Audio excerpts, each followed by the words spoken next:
Aklımızda bir soru var. İnsanlığın en büyük merakı 300 bin yıldır bu sorunun içinde saklı. Acaba ufukta neler var? Bize keşfetme cesareti veren bu soruyu ülkemizin geleceği için soruyoruz. Güneş ufuktan nasıl doğacak? Sıfır karbon dünya hedefiyle iklim sorunları için fikirler ekiyoruz. Bilinmeyen ufka, bilimle yelken açıyoruz. Türkiye'nin dijital devrimini, ekonomide banka ve fintechlerin yeni stratejilerini konuşuyoruz. 2023'e doğru, 2050 ufkuyla Cumhuriyetimizin yol haritasını çiziyoruz. Türkiye'ye ve dünyaya yön veren, ufkumuzu genişleten 53 konuşmacı. 1-3 Haziran'da 21. kez düzenlenen Forum İstanbul 2023 konferanslarında. Siz de takip edin. Ufukta neler var? Birlikte arayalım.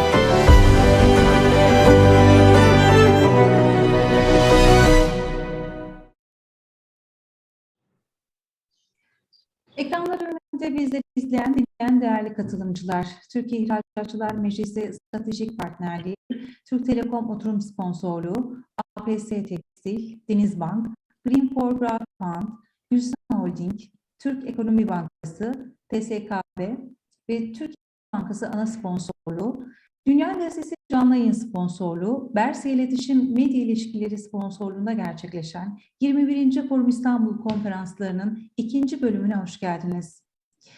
Dear our guests, welcome to 21st Forum Istanbul Conference. We would like to remind you that you can follow the conference in English in Forum Istanbul 2023 YouTube channel.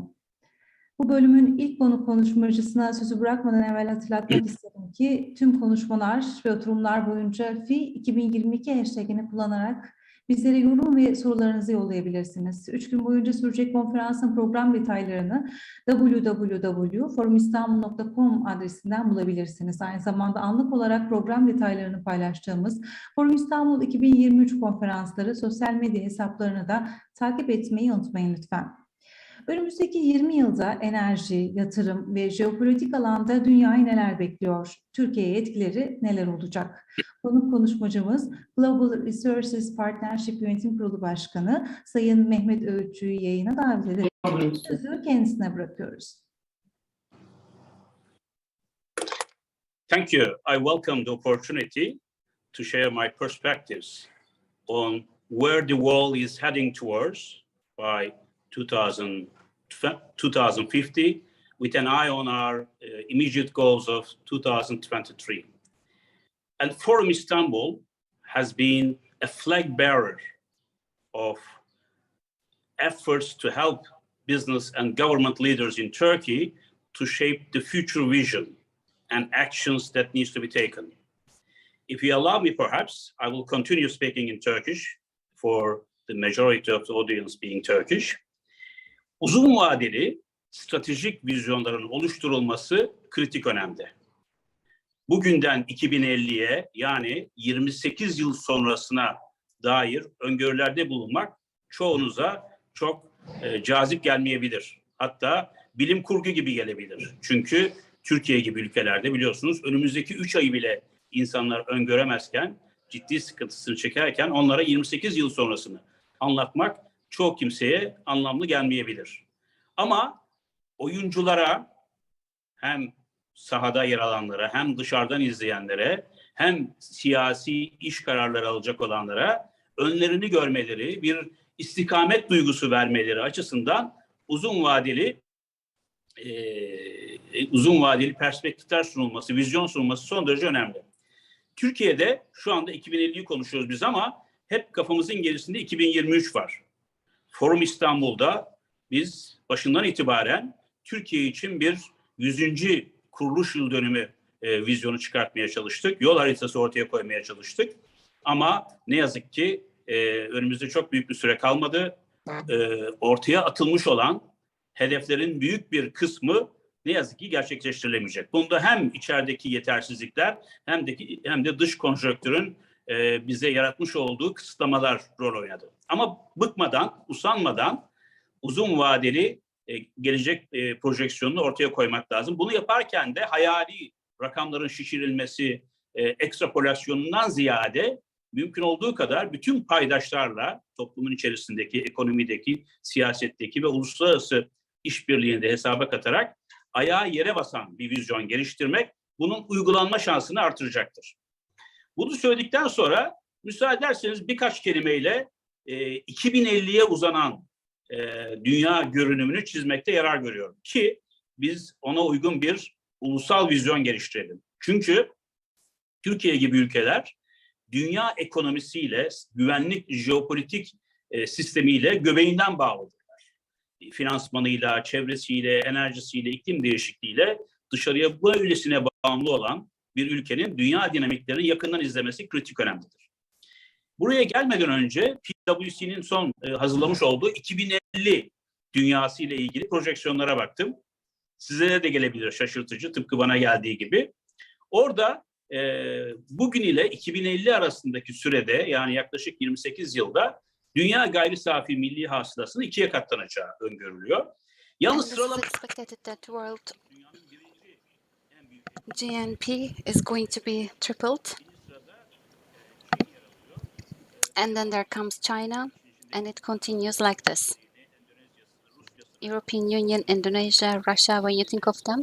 But in 2050, this is the most striking estimation. Number one is going to be China again, and it's not China Republic, China Public Republic.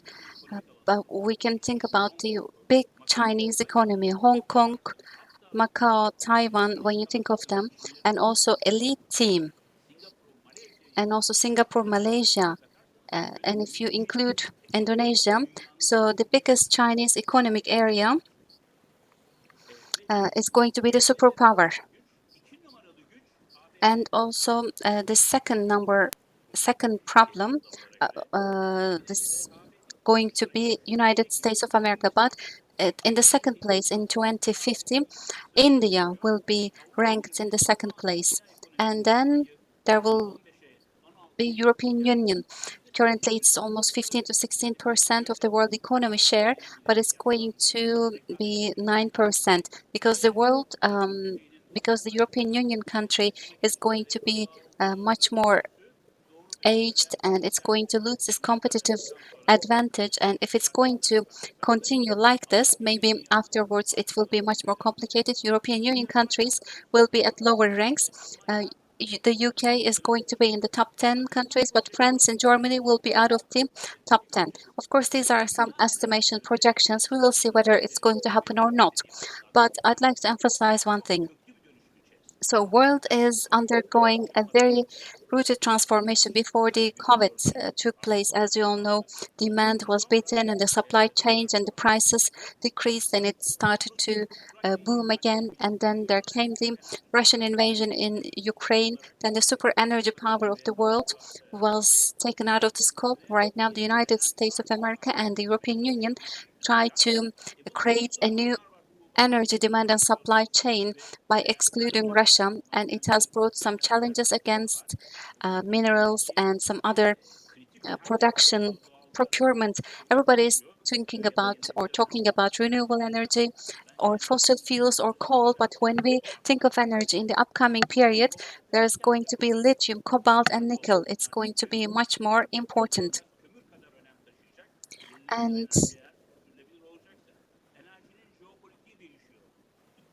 the geopolitics of the economy is going to change.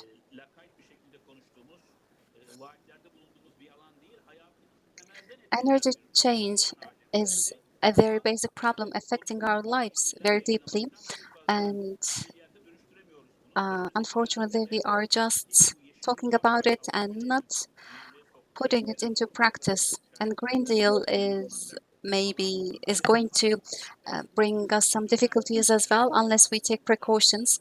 And in this limited period of time, in the energy prices having their peak, energy efficiency is not going to be very popular. And the world geopolitics has been going on a big evolution, especially after the Ukrainian invasion.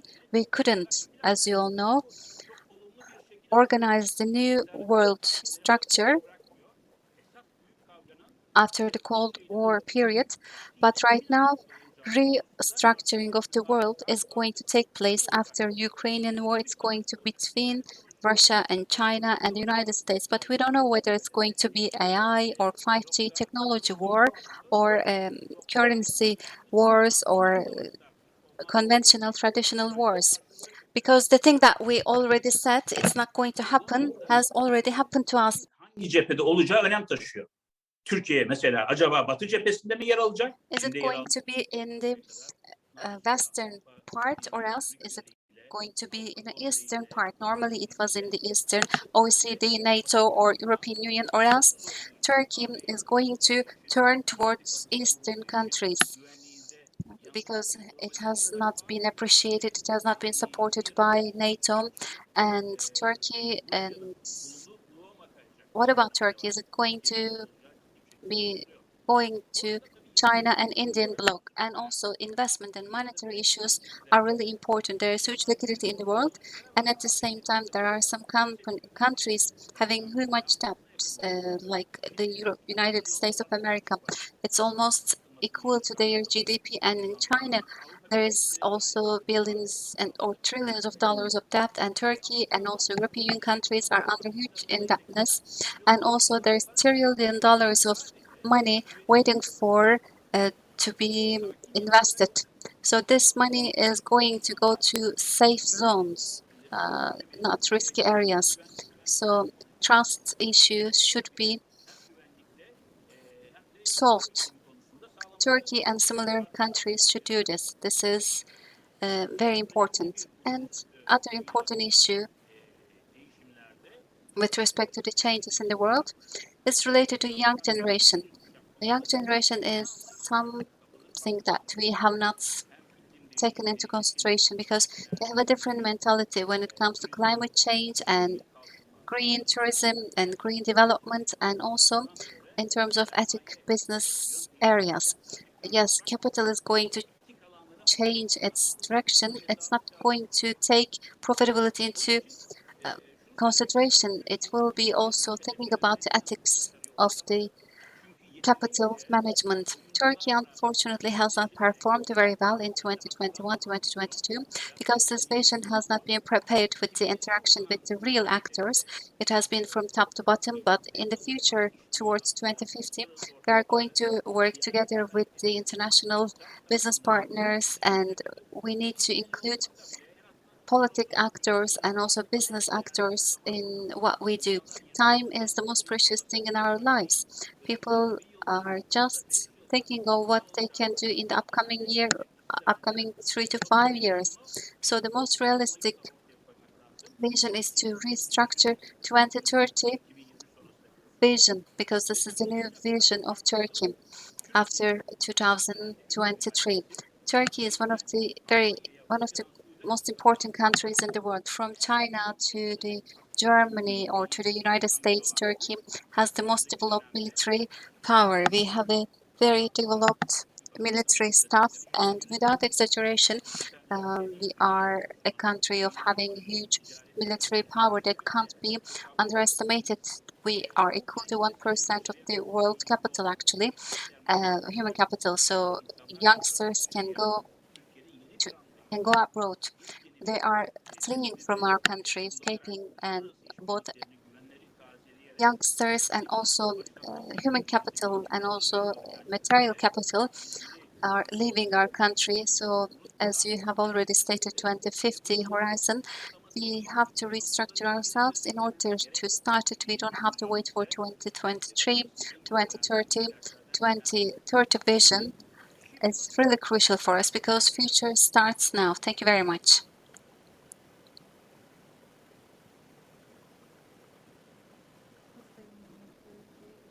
Mehmet ÖİTÇÜ, thank you very much for this very valuable participation and contribution. Esteemed partners, mobility ecosystem and the automobile sector is changing a lot of things, and we're going to learn what are the changes in the mobility sector, automobile sector. We have the Turkish coffee talks and GÜRCAN, KARAKAŞ and Dünya. We would like to say hello to everyone With love and respect, we would like to salute you all. In Forum Istanbul Turkish Coffee Talks, I would like to say hello to everyone. In today's Coffee Talks, we are together with GÜRCAN KARAKAŞ, the CEO of TOGG, the new generation car of Turkey. Welcome. Thank you very much for inviting me. How are you? I'm really fine. I'm in a very hectic situation. It's very exciting. Yes, there is really huge excitement. There is always news about TOGG and it's on the headlines. And sometimes I am checking the news and I see that there is news about TOGG, and I'm thinking that this news was published beforehand. I guess people are really excited about TOGG. So TOGG is always on the headlines, on the newspaper. So there is great excitement over society. I'm really envious of that. Actually, it gives us strength. This is the great moment and great side of what we do. And there's this countdown, as you all know. And I think for the people, this is also appreciated. There's huge development. Everything is getting much clearer. This is really exciting for us. So if you wish, we can also drink our Turkish coffee at the same time and I can ask my questions to you. Well, yes, of course.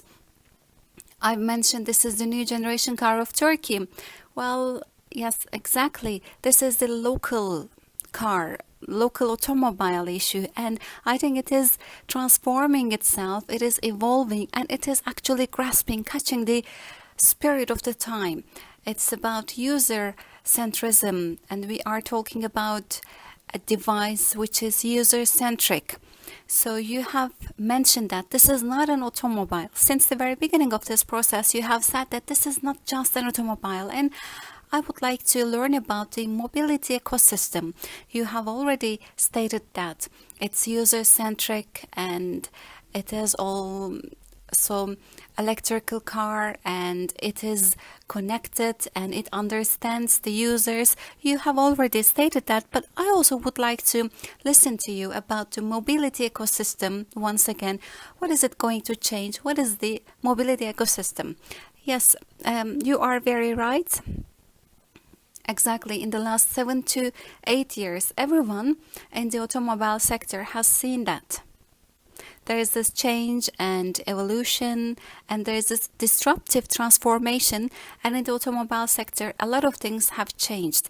People who are in the automobile sector are very much aware of the situation, and we are preparing ourselves for the new reality.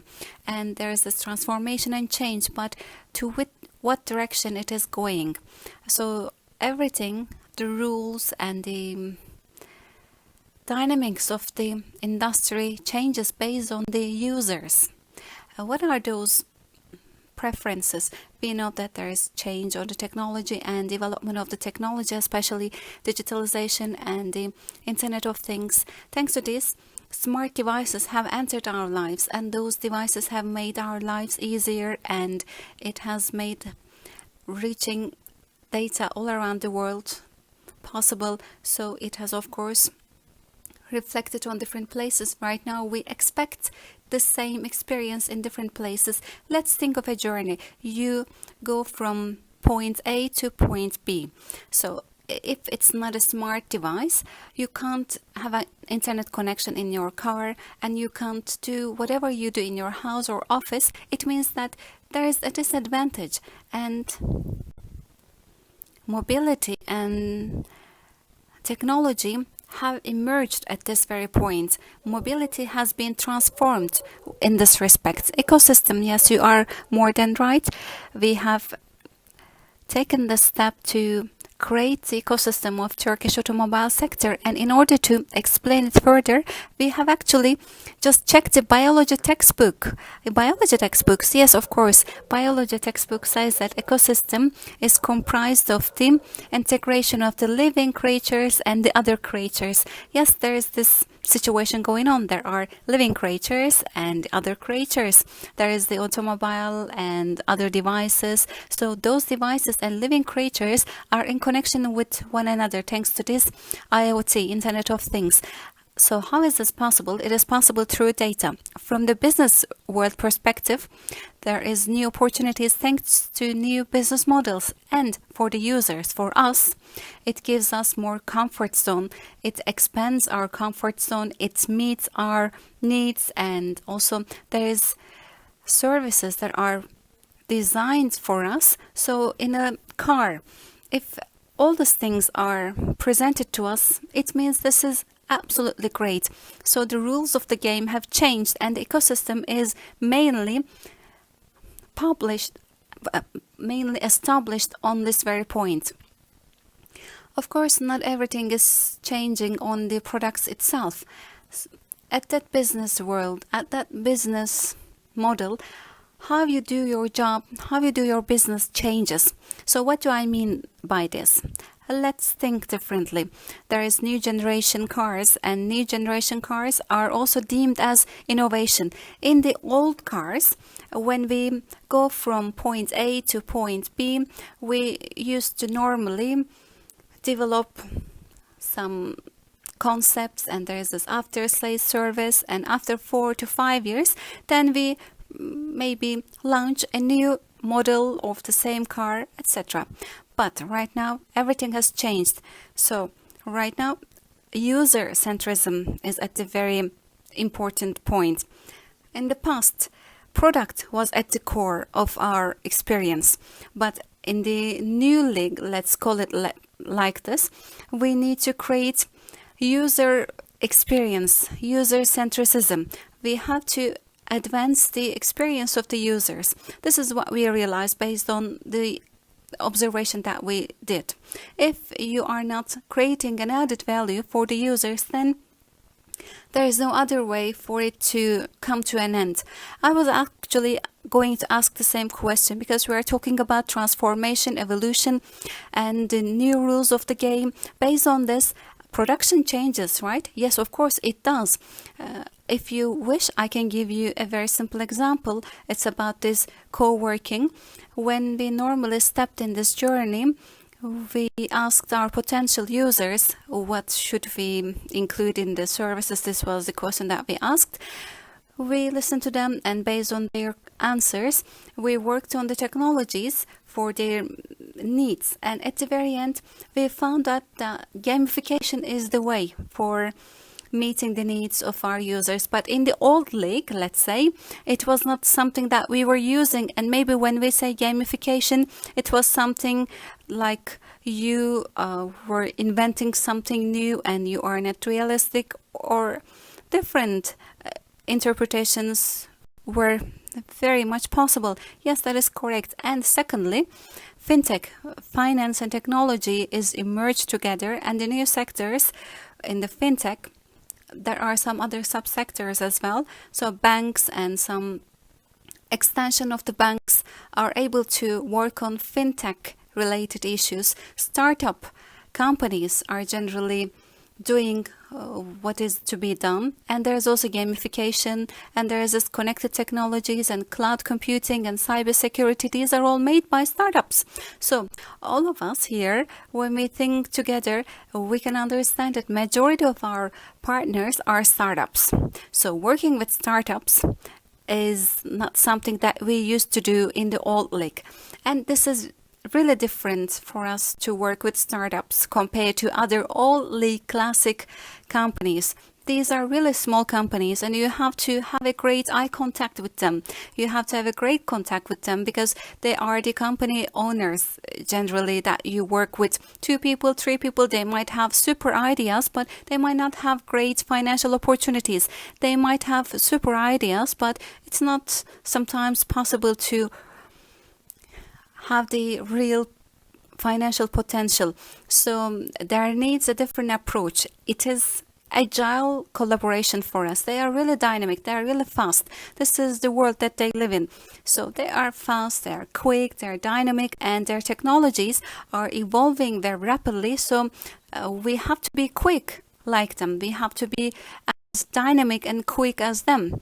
So agile collaboration is at the very core of our working philosophy, user centricism and agile collaboration. As far as I understand, this is also changing the R&D, right? Because in the upcoming period, maybe we will see changes on the R&D centers. We need to think differently about R&D centers, because I think this is what we need to understand based on this experience. What does TOGG do in terms of this experience? You are right. Yes, what does TOGG do? Maybe we need to ask this question to ourselves. This is an R&D experience, as you can imagine. After 6 years maximum, this business model is going to be changed with the startups as well. It could be a business model as well, and maybe they could also be our customers and business partners and collaborators. So it's going to be transformed in the future, and we need to create those startups that can provide us these advantages. We are looking for those startups. We have already defined the criteria like gamification, and in addition to this, cybersecurity, big data, and blockchain, and all other service sector and cloud computing. At this very intersection point, we need startups, and we have made a great research, and all around the world we have defined 236 startups, and over 30 out of 236 we have made proof of concept, some example works.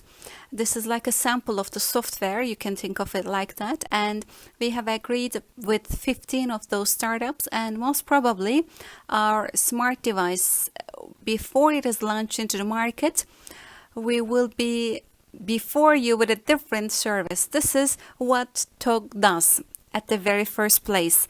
This is the part that we create value to the users. We are trying to attract the startups to the business, and startups are right now opening themselves to the global world. You need to have some samples and examples so that you can expand your work and you can make your job bigger in different places. So this is what we are looking for right now. So this is not something that could be managed only with the information and knowledge that you have. This is like the intellectual property. Yes, that is correct. You have to also know about this. It's not only about seeing the bird on the branches of the trees. You need to also see where that bird is going to fly and where that bird is going to land, which branch. You need to design this. Absolutely, you are correct. With the collective information altogether, we have to work. It's also how to shape this. This is the important thing. In today's world, no company in the world has the knowledge and information to manage everything in that ecosystem just by itself, because they don't have the knowledge, they don't have that experience, because it requires hardware, software, and also when the hardware and software comes together, have to scale it up on the all countries scale. So all in all, in the future, all together with the startups, before acquiring them, because in the past, if you loved some company, you used to acquire them, you used to buy them. But no, that is not the case, because acquisition of a company is not valuable actually. But when you work with other companies collectively, everyone can contribute with their own minds, and it's going to provide some value. This is right. This is great.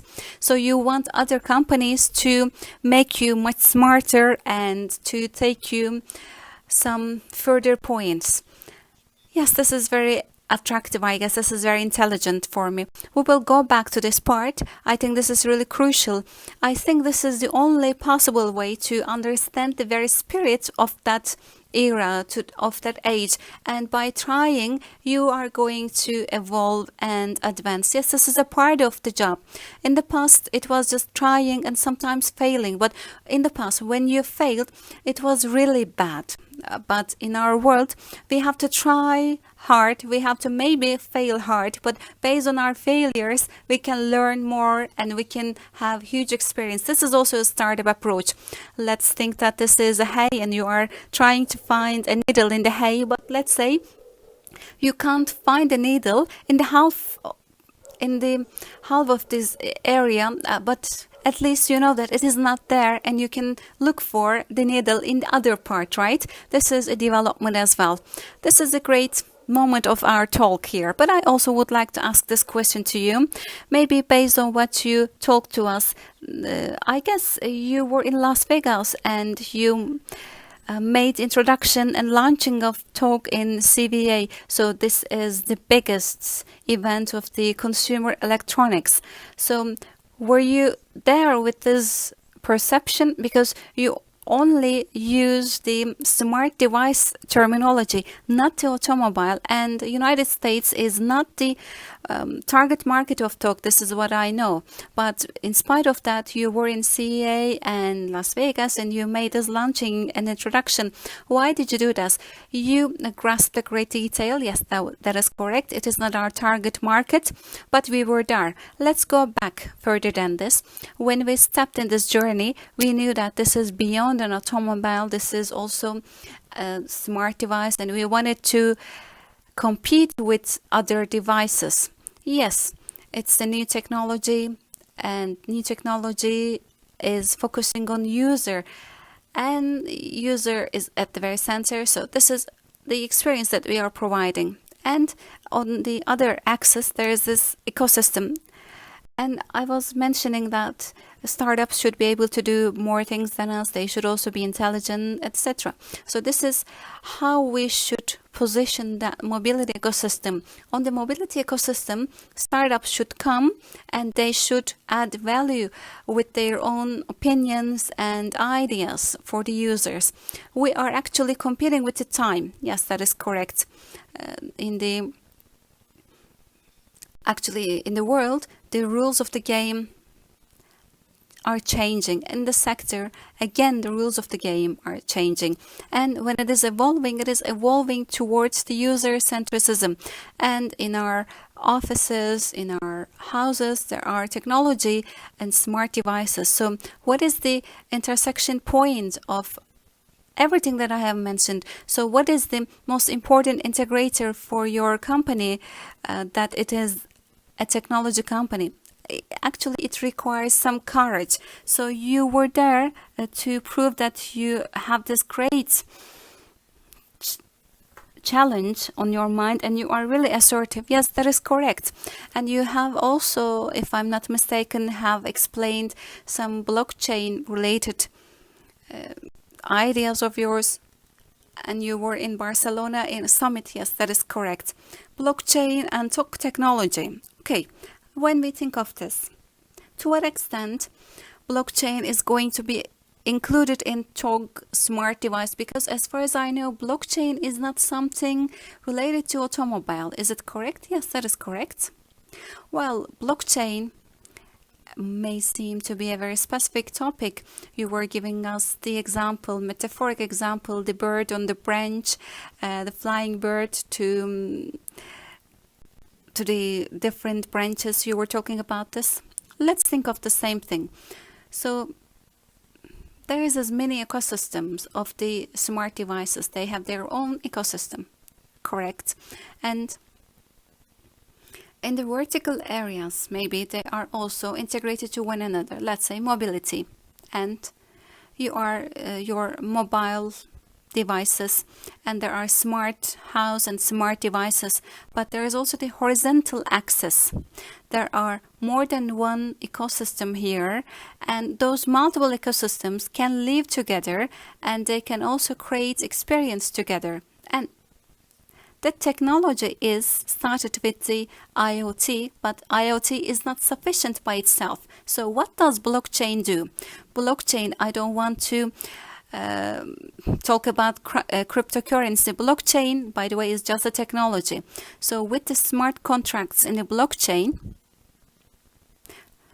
for our users, there is peer-to-peer from machine to another machine, all kinds of data and value and assets could be transferred very quickly and safely and environment friendly. This is what we can do thanks to blockchain technology. I think the three of them are really crucial. Absolutely, three of them are really crucial. When one of them is missing, then there is no balance on the system and it will create problems, believe me. And by considering them, maybe some people can say us, you are the technology of after tomorrow. Yes, that is correct. If we do not start after tomorrow, then it's going to be too late. So our team is working very deeply and hard with the startups. They have their own technology, and those technologies have actually varied in themselves very much. So we have been working since 2020 because the technology is evolving and changing very fast. So let's say that in that ecosystem, we have our subcomponents, subsystems, and those subcomponents and subsystems are going to be communicating with one another. For that reason, blockchain is needed. So blockchain is needed for that design, right? Yes, that is correct. For seeing where you are going, that is correct.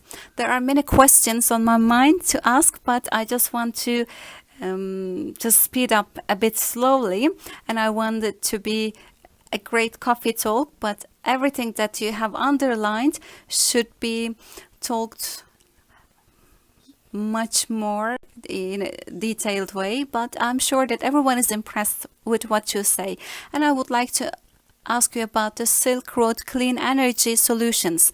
I guess this is also a great investment. This battery investment is a big investment like TOGG. You have already declared that, and you have said before, and this is the beyond automobile, and I think you are trying to show us that battery investment is of course a part of this smart device, this TOGG, but it's going to open up a new horizon and window for our country. Am I mistaken? Am I wrong? And I don't want to actually lead you, but just tell me, what is the advantage of this concept to us? What is the advantage for our country? So if you allow me, I'd like to answer to this question in two different perspectives, for today's perspective and tomorrow's perspective, and Sion and also TOGG. So I'm also the executive board manager of Sion, so maybe I can also answer for it as well. So in today's world, energy and energy management has always been tried to solved. Sometimes it hasn't been solved. It has created troubles all the time. And one of the basic concepts to solve this problem comes from renewable energy, solar and wind energy, and we have these energy in our country, and wind and solar, yes, let's put them aside. I'll talk about them later on. And when we look at the needs of our country in the new generation cars, so new generation devices, vehicles, their cost, 80% of it comes from battery, energy management,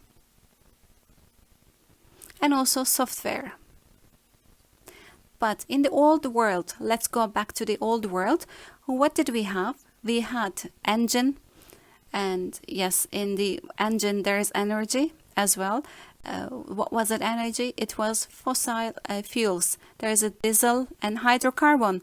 Yes, that is correct. Yes, on one side, all the world is trying to solve those problems, and on the other side, countries are trying to open up new horizon with the renewable energy. They're trying to reduce their dependency on the fossil fuels, or they're trying to eliminate fossil fuel consumption. And there is this new generation vehicles, and of course having electricity is a great advantage because technology is also evolving, and cost is always technology actually, and majority of the technology comes from batteries. So when we stepped into this journey, we said to ourselves that we should be in this battery concept. In the battery there is the cell and also the raw material, this is the chemistry, and there is the module, and also there is this package. So that package does not create intellectual property rights. Actually the cell creates everything. So it's not possible for us to develop this cell related changes by ourselves. If we start from the scratch, if we start from the 0 point, if we spend too much money, we can only do something in 7 to 8 years. For that reason, we started our job with one of the great names in the world. So we made investment on the cell and the intellectual property rights of it. So it's not only TOGG, it's not only about Syro, but for our country, this is a great development, because along with that, in the Syro, there is not only about capacity and the agreement concept, but with the opportunities that is going to be coming along with it, we can store renewable energy sources, and we can also decrease petroleum, fossil fuel dependency and energy on other countries. I wish we will have much more cell and cellular investments.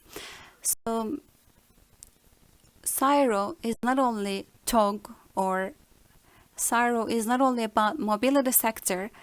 It could also be related to renewable energy, and we can activate it everywhere that is renewable energy going to be stored. And it's not only in Turkey. There is the responsibility of 100 countries on Syro. So believe me that horizon is very, very big, very large. So if we can shape this technology with intellectual property rights belonging to us, I believe that we can actually sail towards a bigger technology from TOGG. So we can actually see repercussion of every area from that onwards towards the SMEs as well, right? It's going to have reflections over this blockchain, and also on the Syro, there is this new development, new perspective. Everything that is mentioned here is going to increase and advance the production and manufacturing capacities of our country. It's opening up new windows for us. It's really exciting for us. Yes, that window should be opened by someone. Exactly. Especially from old technologies to new technologies, someone that is brave, by the way, should have a use case and open up the window. And in electric cars, when we declared them, there was a big wind against us, and we were explaining the reasons. And right now, in many countries in Europe are trying to make it even earlier. And we said that we wanted to make batteries, and everyone was criticizing us why we are only working on batteries, why other concepts. But believe me that Turkey is at 5th or 6th place for the intellectual property rights for the batteries. This is really important. You can name the countries: China, Korea, Japan, and the United States maybe. I'm not talking about startups. I'm talking about the industrialized technology, because it can be done in every laboratories, but you have to repeat it for a million times and in a sustainable manner. So for that reason, what you say is really important, and I hope that we are going to have much more battery cell producers and investments on blockchain, because when you emerge that, when you have clusters of that, it's going to be really powerful. And $25 billion for the hydrocarbon energy importation, when you think of that investment, and it's going to be $100 billion on a yearly basis, it's much more important actually than how it seems. This is not just a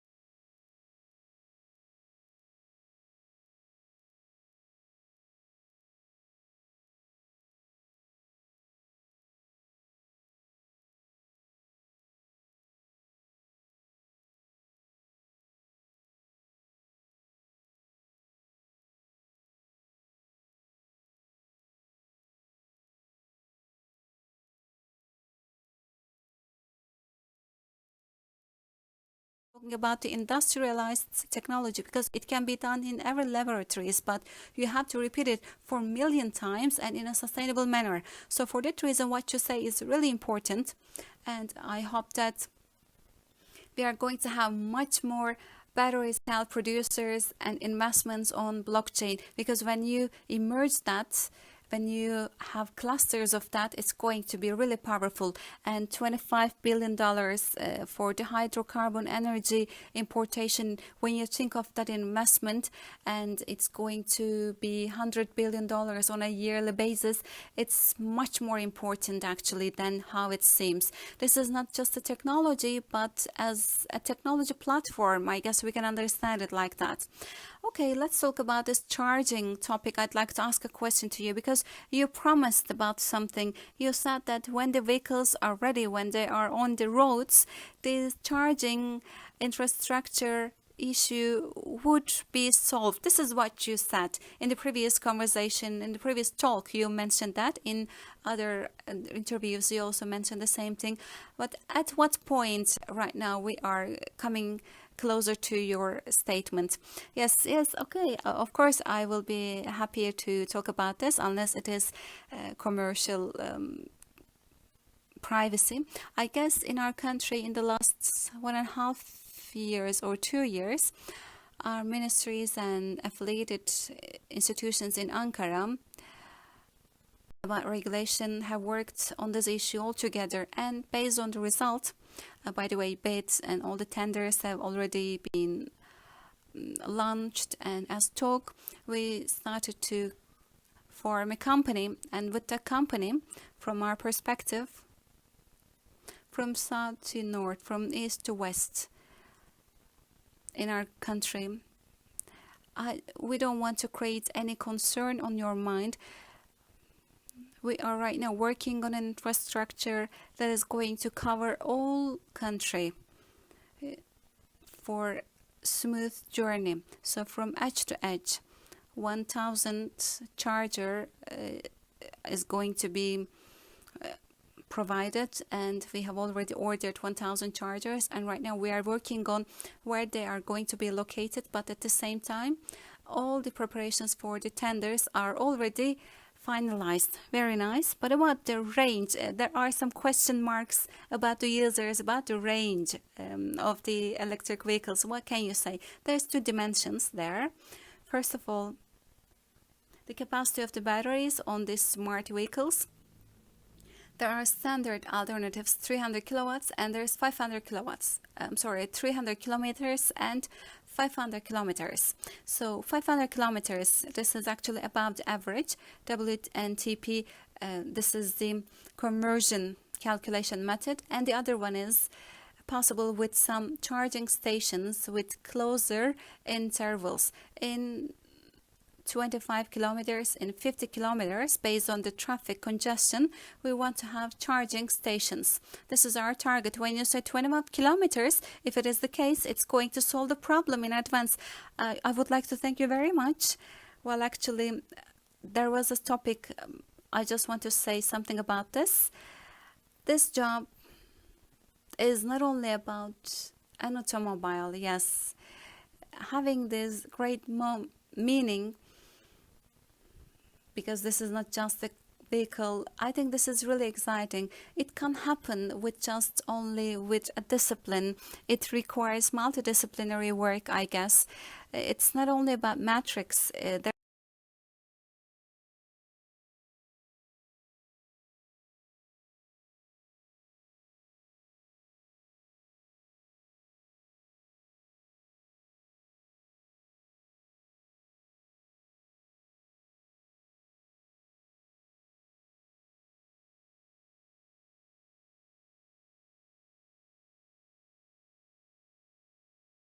Yes, having this great meaning,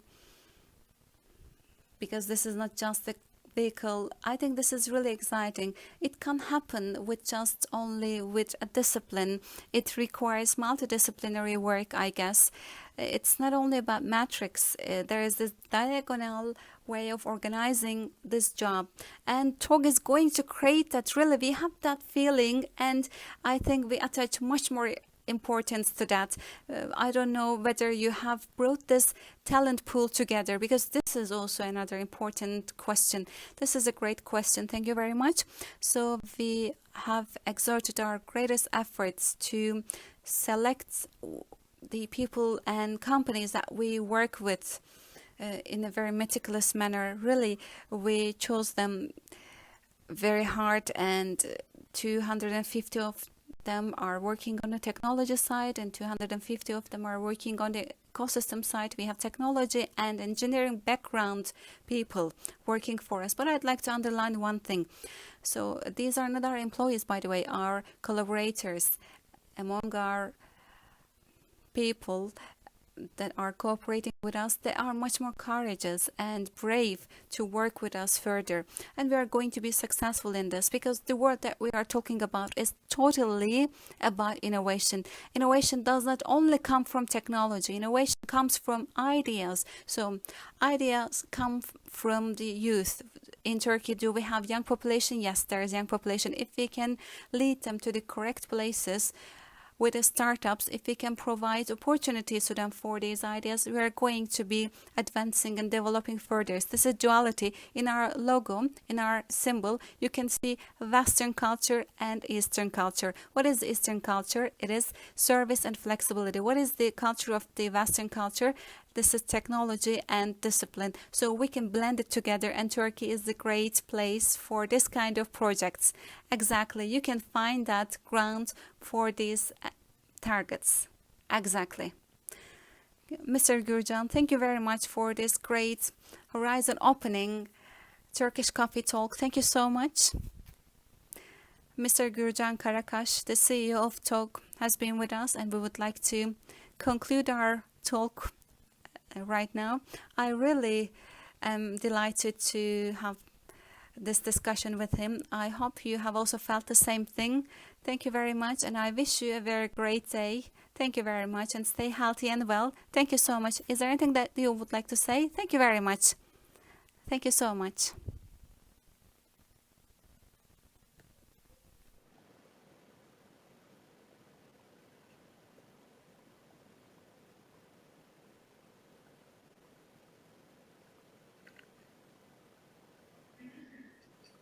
Değerli konuklar, Türkiye'nin Paris İklim Anlaşması'nın onaylanması ile birlikte Esteemed guests, along with the ratification of Turkey over Paris Agreement, right now we are going to be switching into our next session in order to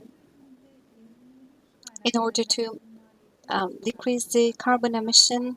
What kind of resources must be chosen, and in order to have a carbon-free future, what is the R&D works value over $2 trillion of investment potential, and what should be the green transformation investment incentive policies which is going to be made for the Green Deal of Europe, which is going to bring approximately $4 billion taxation. What should be the incentive policies? So we are going to find answer to these questions under the moderation of Mr. Servet Yıldırım, and we are going to have very precious guests from Turkish Exporters Assembly, Başaran Bayrak, and Sustainability Development Sector Leader of the World Bank, Mr. Laurent Dubro, and we have Aşkın Dolaştır and Ebru Dildar Hasan Hepkaya, and also we have Şule Kılıç from the EBRD Turkey, Vice President. I would like to invite our guests to this session, and I'll give the floor to them. The floor is yours. I wish you a great session. Thank you. Thank you very much, Ebru. Yes, this is green finance and clean energy, and this is the most critical and most important topic of our day, and it's going to be very crucial in the upcoming decade. So it's a very critical issue, and we will have 2 rounds in this session. This is what we have agreed upon. So very briefly, if you wish, you can introduce yourselves with a couple of sentences. If you wish, I can start with myself. My name is Servet Yıldırım. I am a member of the Executive Board of Forum Istanbul. I'm also the member of Global Compact's Executive Board, and I'm also in the Dünya newspaper. And again, I work for Coca-Cola Sustainability and Corporate Relations. I work as a director. So, Mr. Başaran, you can continue according to the list of my screen, Başaran Bey, and after that, Laurent, maybe you can continue. Yes, Başaran Bey, you can introduce yourself. Do you hear me, Başaran Bey?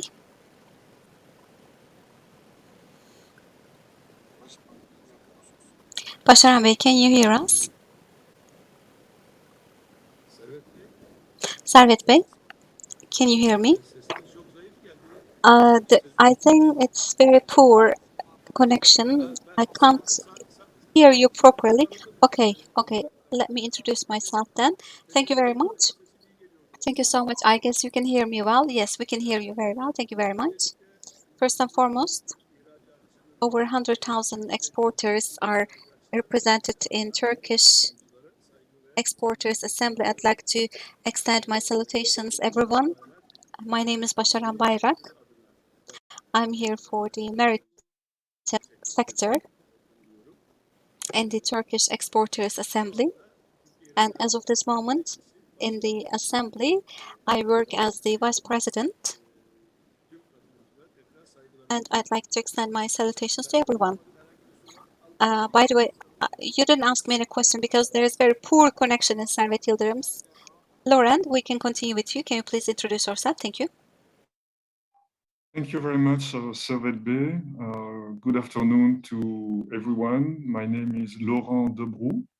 I'm the program leader for sustainable development for the World Bank in Turkey. I'm a forest engineer by training. I joined the World Bank about 20 years ago. And since then, I've been working in about 25 different countries in all regions of the world on natural resources management, climate change, and sustainable development. So I'm very pleased to be with you today, and a big thank you to Forum Istanbul for inviting the World Bank in this high-level event. Thank you. Thank you very much, Mr. Ashkan. We can continue with you. Thank you. Ashkan Bey, you are muted, I guess. Can you please unmute yourself? Unmute your microphone, please. Yes, stakeholder participation committee. I am the president of the stakeholder committee, and I am representative of TEP, Ebru. Thank you very much, Mr. Servet. I'm a banker of 29 years, and currently I am the executive board director of Sustainable Development Foundation, and we are the biggest sustainability development association representing business world with over 90 members. Thank you very much for inviting us, Mr. Aslan. Thank you very much, Mr. Servet. First and foremost, I would like to extend my salutations to Forum Istanbul, and I'd like to thank them for their invitation. I work in TSKB. I work as the general manager, director, assistant general manager, and I'm here for the sustainability groups. I will be representing them. Okay, Şule, Ms. Şule. I would like to thank you very much for Istanbul. Thank you so much for inviting me to this very esteemed panel with very precious panelists. Thank you. I work as the vice president of the country for the sustainable infrastructure and energy. In the EBRD, I work in EBRD as of 2012. And I have background of project financing and banking of 28 years. And along with EBRD, we work for the development of the country within the framework of our strategies in the country. Let me mention EBRD very briefly. EBRD has 71 member countries, and it has been cooperated and established in 1991 with the partnership of EU and many other countries. And Turkey is one of the co-founding countries. In 2009, office has been opened in our country, and 15.5 billion euro has been allocated to Turkey, and Turkey has got the biggest share out of EBRD investment. Okay, we will switch into our panel. It's very critical. So when we think of clean energy, there are big problems.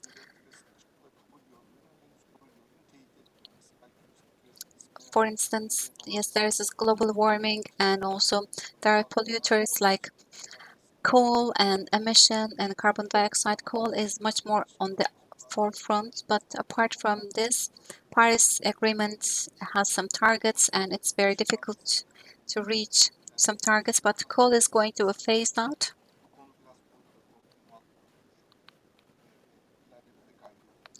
It is also mentioned in the COP26, but this is very saddening. Our calls for a climate change fight, still there is too much money going for this kind of industry sectors. And our fight against climate change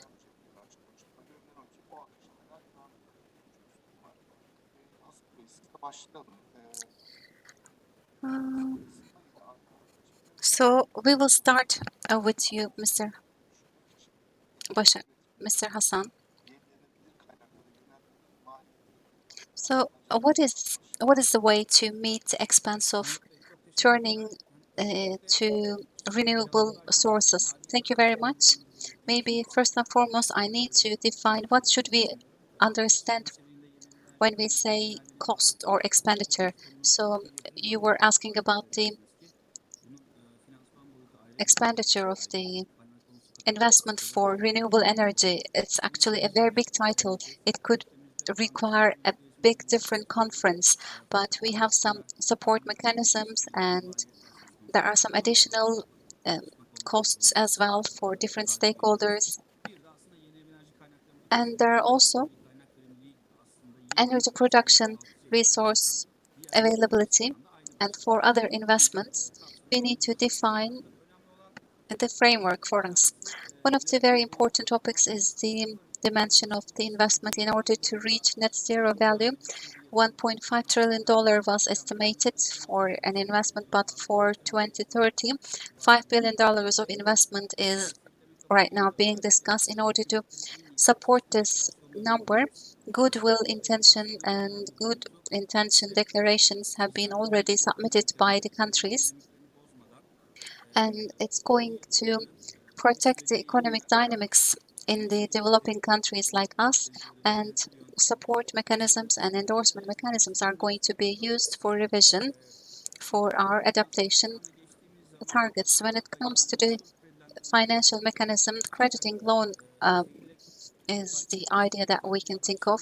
And according to climate bond market, in terms of the green bond market, there is 70% increase compared to previous year in the green bond issuance, and it has also gone beyond $500 billion. Again, when we have a look at the sector breakdown of the green bonds, 35% goes to energy investment. This is what I can say for the green bond issuance. And specific to our country, we reached up to 100,000 megawatts installed power, and compared to the beginning of 2000, we have come to a huge way. We are talking about a very big increase on the renewable resources. And in terms of the produced energy, renewable energy sources have 35% of the total share. One of the big catalysts power of it is that there is the support mechanism called YEKTEN, and also YEKAN tenders for the unlicensed power plants, and also there was a hybrid regulation that is accelerating the investments took place. And 2010 has been the year for having highest number of investment. There was $6 billion of investment, and on average we can talk about $3.8 billion of investment. So in total we can talk about $40 to $50 billion of investment in the last 10 to 15 years. As I've said it before, and credit loan is the most important instrument for enabling the business, but as I've said it before, and green bond and Islamic finance sukuk issuance, and also project finance bonds, and also again in each and every year public procurement has increased a lot. And we can also see there is a big increasing trend over green energy and renewable sources. We were one of the first banks issuing green bonds in the very beginning of this process, and we also receive too much help from the investors. I'm giving this example because we can have very transparent reporting, and also if we can settle this process, we can also understand that this process can be adapted to Turkey. And the third dimension that I've mentioned is that there could be some expenses on the other sectors in the society. The YEKTEM mechanism has been also a discussion point because it can also add some cost over the production cost. However, we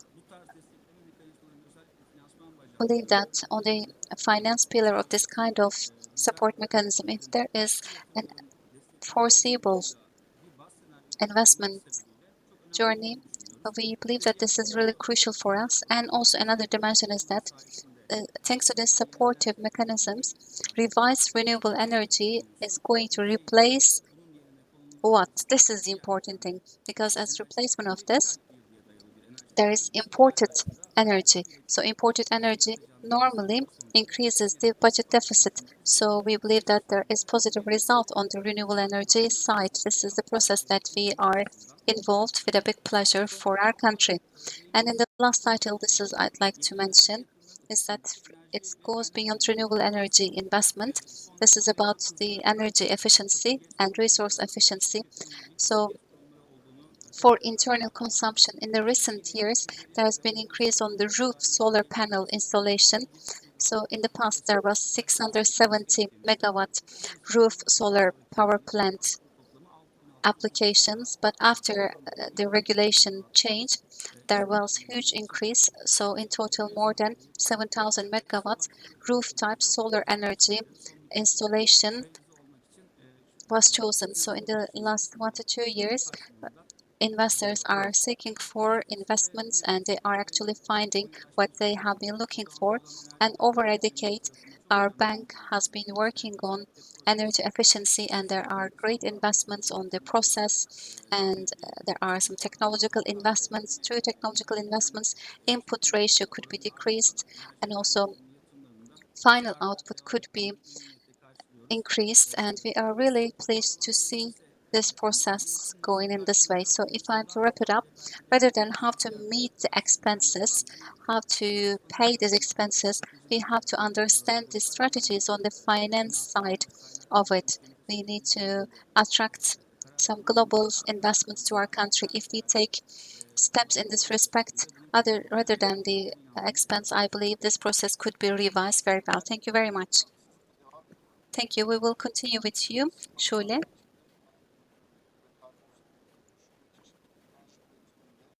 Yenilenebilir kaynaklara yönelmek zorunlu dedik. As for energy production, we were talking about energy production, and there was a $5 billion of an investment that is going to be made. How can we meet this amount? Thank you very much. Actually, this is a question that we all want to answer. The most important thing and the barrier is this, actually. Honestly to say, there are different types of products that we need to produce, not only conventional project finances or banking finances will not suffice, because the banks and the balance of the banks and each sponsors or clients leverage ratios. When we think about it, after a certain period of time, we see that the systems are going to stuck. An alternative financial tool, in particular in the capital markets, we see how much it is important that we need to use tools. And on the other side, another more important issue, all of our financial institutions that are making investments right now have to think about the problems and challenges and risks that climate change might bring. And according to this, they have to make finances for investments within the context of actually thinking about the climate change. And that is the reason why the financial sector in this low carbon economy, and that the green energy share has to grow. And all the real sector has to start activities on green, and all of the plans and investments have to be made on all of these changes that the climate is bringing us. So this becomes a necessity. The financial institutions has a power about this, and they can also support the targets of climate change and environmental pollution. This has to be a priority for them. A more sustainable build-up is definitely necessary, and it is very urgent. That is the reason why in the next coming period, together with the financial institutions and also together with our corporate clients, as a bank, we definitely are going to undertake whatever it takes. Of course, we have to abide by the rules of the Paris Agreement, and the financial tools have to be developed accordingly, and they have to be implemented immediately. All the finances that they are doing and all of the lira that they are spending has to be well questioned on how they are spending that amount. And thus, only then can you actually get those finances. As you know, throughout February, there has been a climate conference, and there have been a lot of participants, and 6 different commissions have been established. And one of these commissions was dealing with green finance. And there has been a lot of administrators and also regulatory boards, and as financial institutions, we have been there as well. So the Paris Agreement targets and also the 2053 zero carbon targets that we have decided upon, we definitely were talking about what type of green finances we should use, and an action plan has started to be prepared. As you know, the Ministry of Environment and Climate Change, as a result of this conference, they are going to tackle upon the results, and we believe that it is going to be declared soon.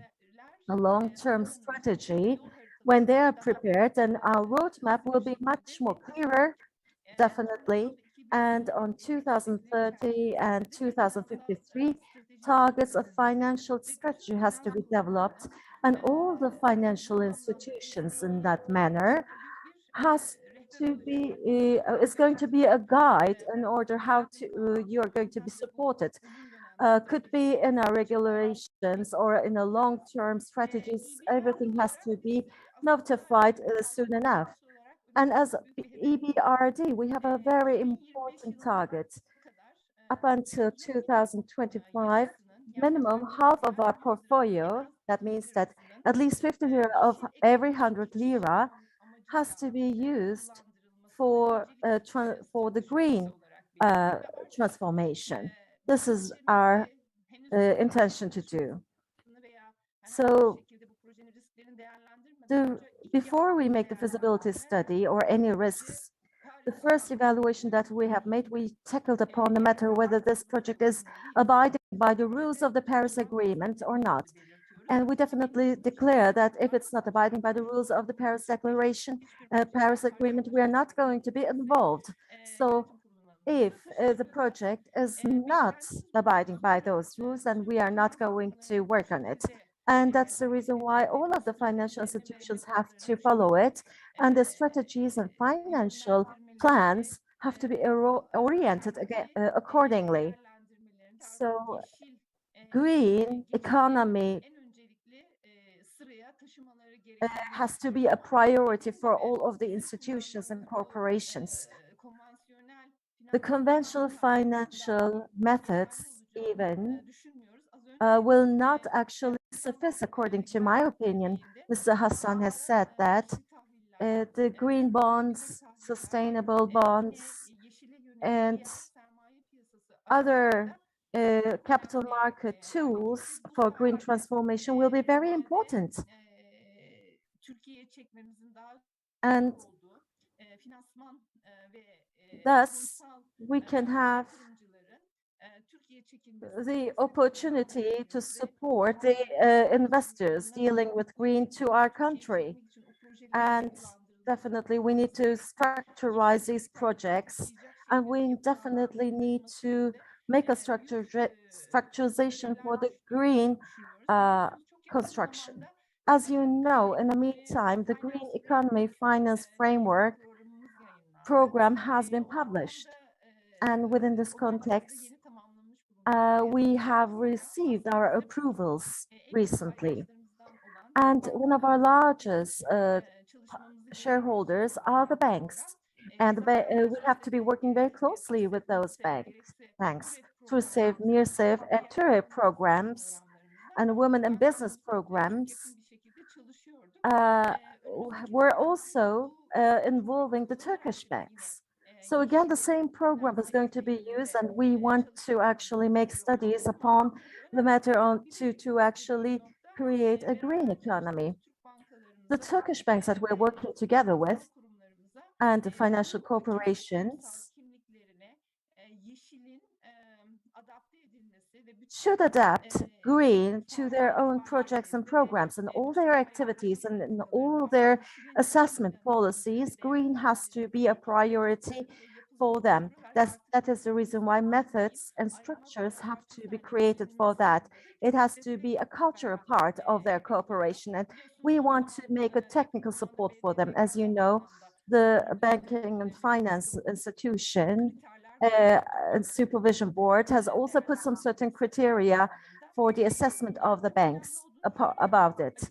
I think that it is very much important, but I'm not really sure whether this all will suffice. Thank you very much.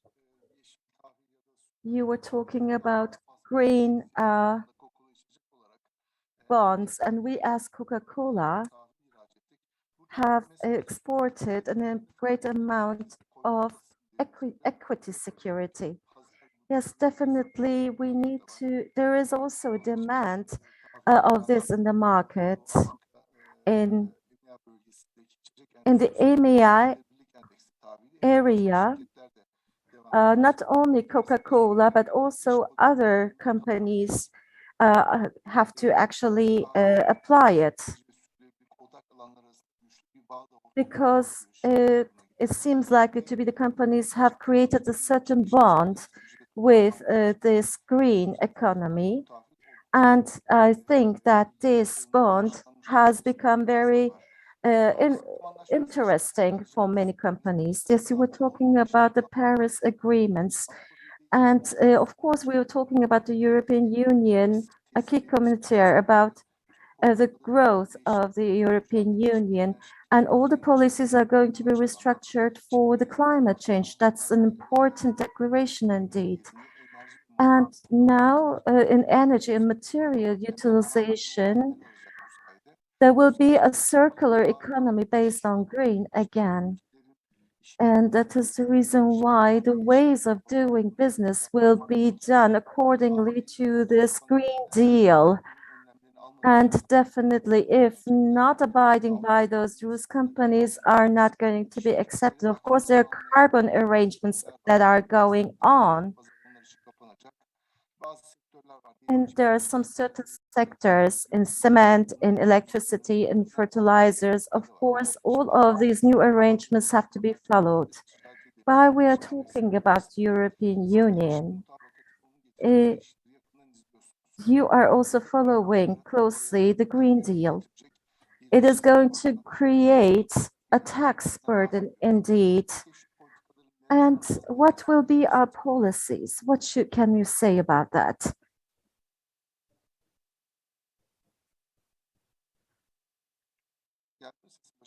Could you hear me? Mr. Servet, the question was to me, was it? Yes, maybe it's because of me, but it is hard to hear you, sir. Yes, I think there is a problem in my sound. I'm aware of this. I'm sorry again. Thank you very much on behalf of the Turkish Exporters Assembly. The European Union has a growing strategy right now where we think about the Green Deal. And this process is also very much important for the exportation of our country. And within this context, the new growing strategy of the European Union, there is a emission trade system, and the carbon trade will also be very much important for Turkey. The amount of carbon and in relation with its taxation, which is the arrangement of carbon arrangement in the borders, will be initiated soon. And 93 million of our export, which is 41%, is a market in which we solely make our own.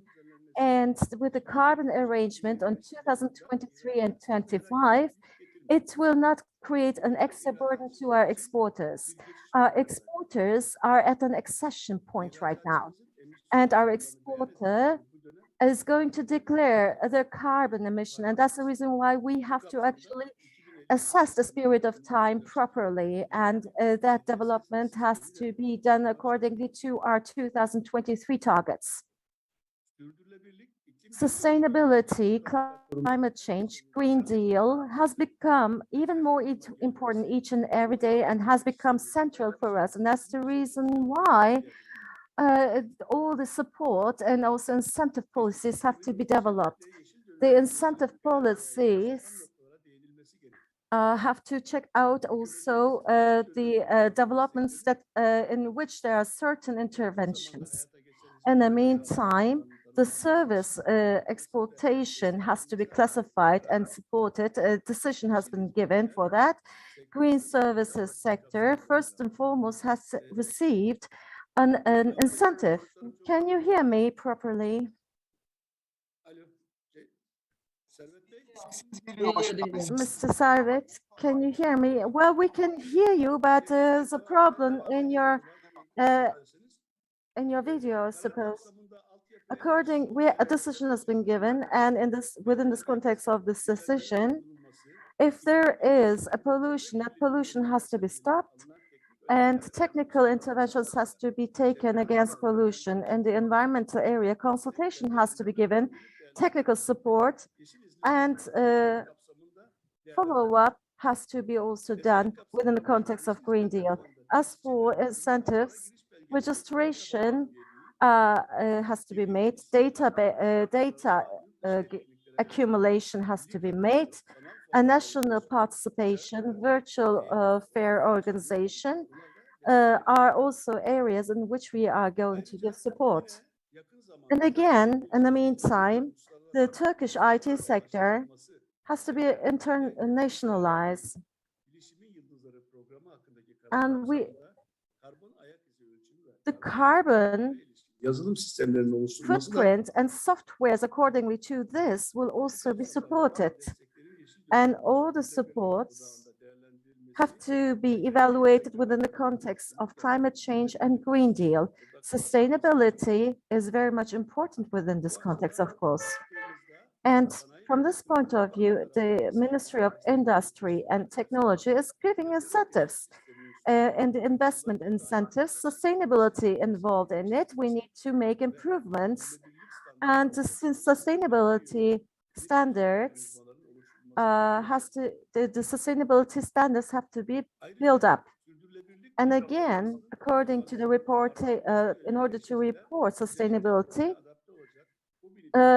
is going to create a data for everyone, and that is also very much important for the establishments dealing with it.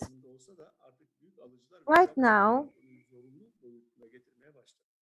everything has become a great necessity, in particularly carbon emission and other sustainability issues need to have a result, and that result can also only be achieved with a great collaboration. That is the reason why we need to be working together. And that is all I can say about that. I hope you received me well. of course, the Green Deal issue is going to be tackled again, and let us continue with the same theme. Of course, there are certain duties that the financial sector has to undertake. What type of roadmaps do we have to have so far until 2030? And I'd like to give the floor to Mr. Dolaştır. I'm sorry I cannot hear him. His mic is mute. Yes, Mr. Aşkın, this question is for you. Well, the awareness, we need to, I think it's very much important. We need to create an awareness about this. In Turkey right now, according to the 2030 goals, there is actually a few steps that we should take. The first one is about within the cooperation and also with all the corporations, a training and information organization and communication organization has to be made. And that is the reason why in the past years, we have initiated the European Union Green Deal trainings, and we have also prepared organizations. This year, of course, the carbon tax has also become a prominent issue for us, and we are making our preparations about this. We are trying to actually give the training to our clients, and we try to explain on how they are going to organize themselves. As a second step, within the corporation and out of the corporation, we need to develop collaboration as financial institutions, and we need to create a sustainability within in-house. And on the other hand, we need to also tackle about these matters and be a good example for our clients. As you know, as Turkish Economic Bank, Paribas is the actually joint venture of our bank. And that is the reason why we are getting very much benefit from their experiences, and all of the gains that we have received about this we are sharing them with the whole sector. This is what we are intending to do. And while we are drawing this roadmap, of course, the green credit and B taxonomy has to be determined well, and we need to precisely find the good terminologies for that. And we need to be a little bit more objective, and we need to create that transformation in the utmost proper way. And a norm, a rule, a standard has to be made. And for that, the Turkish Union of Banks and also the BDDK is also two basic areas in which we are also getting in collaboration with. We need to develop the human resources for this, and we need to also tackle about this matter with the investors. As TEP, we are giving loans, the green loans and green bonds. These are the products that we are preparing. And from our point of view, as for the sustainability related loans, there are different types of ways of credits for our clients, which is also contributing to the transformation. Of course, the transformation is giant. By the year 2030, the technology that we're using today will only be used only at about 50% because new technologies are coming, and that necessitates innovation. And those who are going to do this innovation has to be made with different types of projects. A more innovative technological developments has to be made in our boundaries. But of course, the public interest is and benefit is very much important. It has to be a little bit more centralized, and we need to maybe find a leader. A leadership is also necessary for this, because we are people of mathematicians as finance people. We like to calculate. We want to see our future. And that is the reason why the measurement, reporting, and making the integrated reports of carbon emissions will make definitely a better understanding of the carbon emission amounts, so that the clients can make their own regulations and arrangements within themselves. The European Union Green Deal, of course, it is a very important deal. It is bringing up rules, and these rules are not only done for themselves, but also for other business relation, and it is reflecting this to the other countries as well. So from the first stance, well, you might be thinking that it only interests the exporters, big companies. That's not the case, because it's a step, and maybe the first step is going to be taken by the more larger exporting companies, but later on maybe the smaller companies and the subcontractors and also the SMEs are going to actually dealing with it. And the private sector, on the other hand, starting up from their own corporations, have to follow the developments in sustainability, and they have to take the necessary actions for that. And today, together with all of our shareholders, they have to actually organize each step.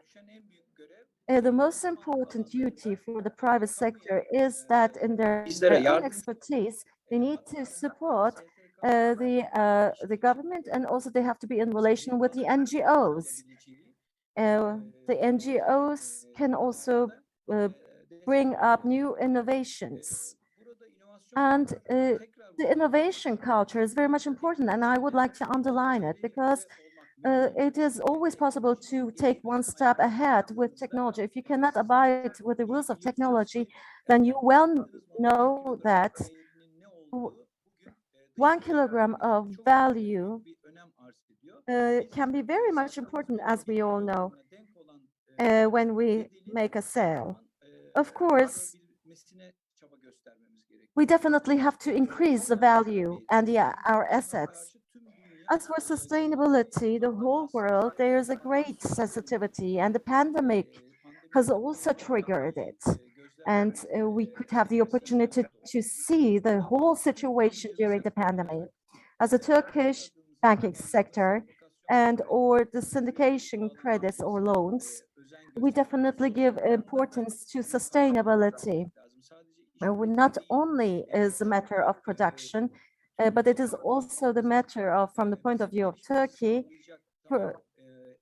in our development, yes, of course, as a locomotive of our economy, the SMEs are important, but women banking or development banking will be very much important. And we need to get also benefit from all the added values of this. Turkey is not an EU country, and we are not a member of the European Union. But on the other side, when we take a look to the customs unions and our exportation, we are actually a leader here. And that is the reason why the rule of law, the administration and technology, and as for regulations, we definitely have to follow what has been done in the EU. That is very much important. Well, thank you very much once again. Let us continue here, the European Union and Green Deal Agreement. What type of actually novelties do we have to do? Well, thank you very much. I'm going to start, am I? Yeah. I want to talk about sustainability because there's climate change and there's a great amount of a transformation, and we are living an extraordinary period of time. And that's the reason why the sustainable development is definitely necessary. It is supra-governmental, it's a humanitarian issue. And the consumption, if we continue to consume this way for the population of the humanity, then we need to have a 2.3 ecologic source for an extra source for the world. So let me remind you, Intergovernmental Climate Change Panel has published a new report on April 2022. So it shouldn't be, it says that it shouldn't be limited to 1.5 degrees, but we have to limit it to higher degrees, because with these policies right now, the world is going to get warmer by 2.5 degrees. That is really worrying us. And there's also another report, the Meteorological institutions say that the possibility that the heat is going to exceed 1.5 degree in 5 years is more than 50%. So what is going to happen? Well, there is a biodiversity loss indeed, and it will multiply by 10. So we're talking about a great amount of biodiversity loss and polarization, and of course, in the business world is going to be very much affected by it. By the way, in the last period of time, the Ukrainian-Russian war has also been making the risk even higher. So everything should have been completed, not today, but yesterday. I suppose we have to remember everything one by one. As for Turkey, green transformation is very much important. It's a very important pillar stone for us, in particular in the action plan of Green Deal, in which carbon emission is going to be calculated in the borders, and also the new carbon emission targets. The ratios has to be at about 17%, so that we can actually deal with many things. A clean, secure energy, sustainable agriculture, smart transportation, and green financing definitely is very much important. And most of our friends have already been talking about this in the green finances.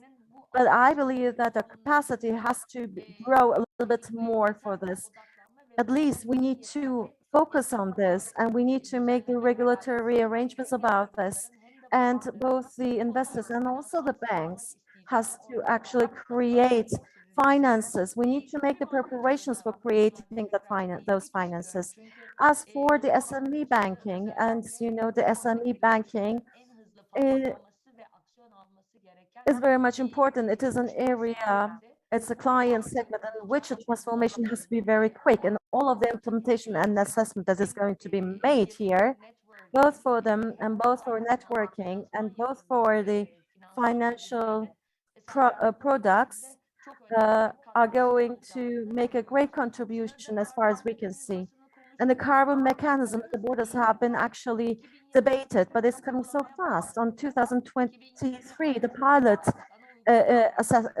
application is going to be made. And so now we have started to talk about on 2025, can some sectors stop working, etc. We have first indicated with 5 sectors, but these 5 sectors are increasing in time, and they're going to make a great impact. So there is a 41% of our exportation, and 41% of our exportation is made in the EU, and that is the reason why it is going to be very impressive for Turkey. Let me just remind you about this. But of course, I would like to talk a little bit about our side. We are accessing to low carbon economy, sustainability, sustainable economy, inclusion, etc. These are projects in which we are working on. That is the reason why we are having a goal to actually contribute this green transformation. And that is the reason why within the scope, the business world has a target of net zero. So we are actually guides here, and our umbrella organization has an SOS zero in order to actually create the zero carbon emission. And we are guiding the sector about this.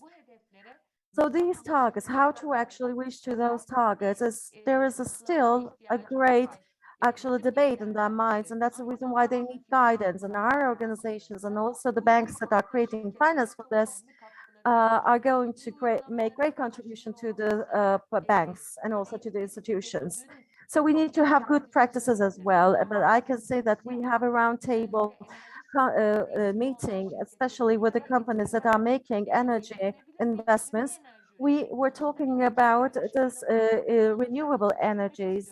The reason why I'm talking about this is because that in the world that we are in right now, the companies have to are giving carbon zero targets, and in order to reach those targets, rather than receiving the electrical generation from the grid, they have to make their own actually investment, not only for the industry itself, but also for other service sectors as well. The same thing applies, because in the next coming years, the electricity generation prices is going to increase and the carbon certification costs are going to increase.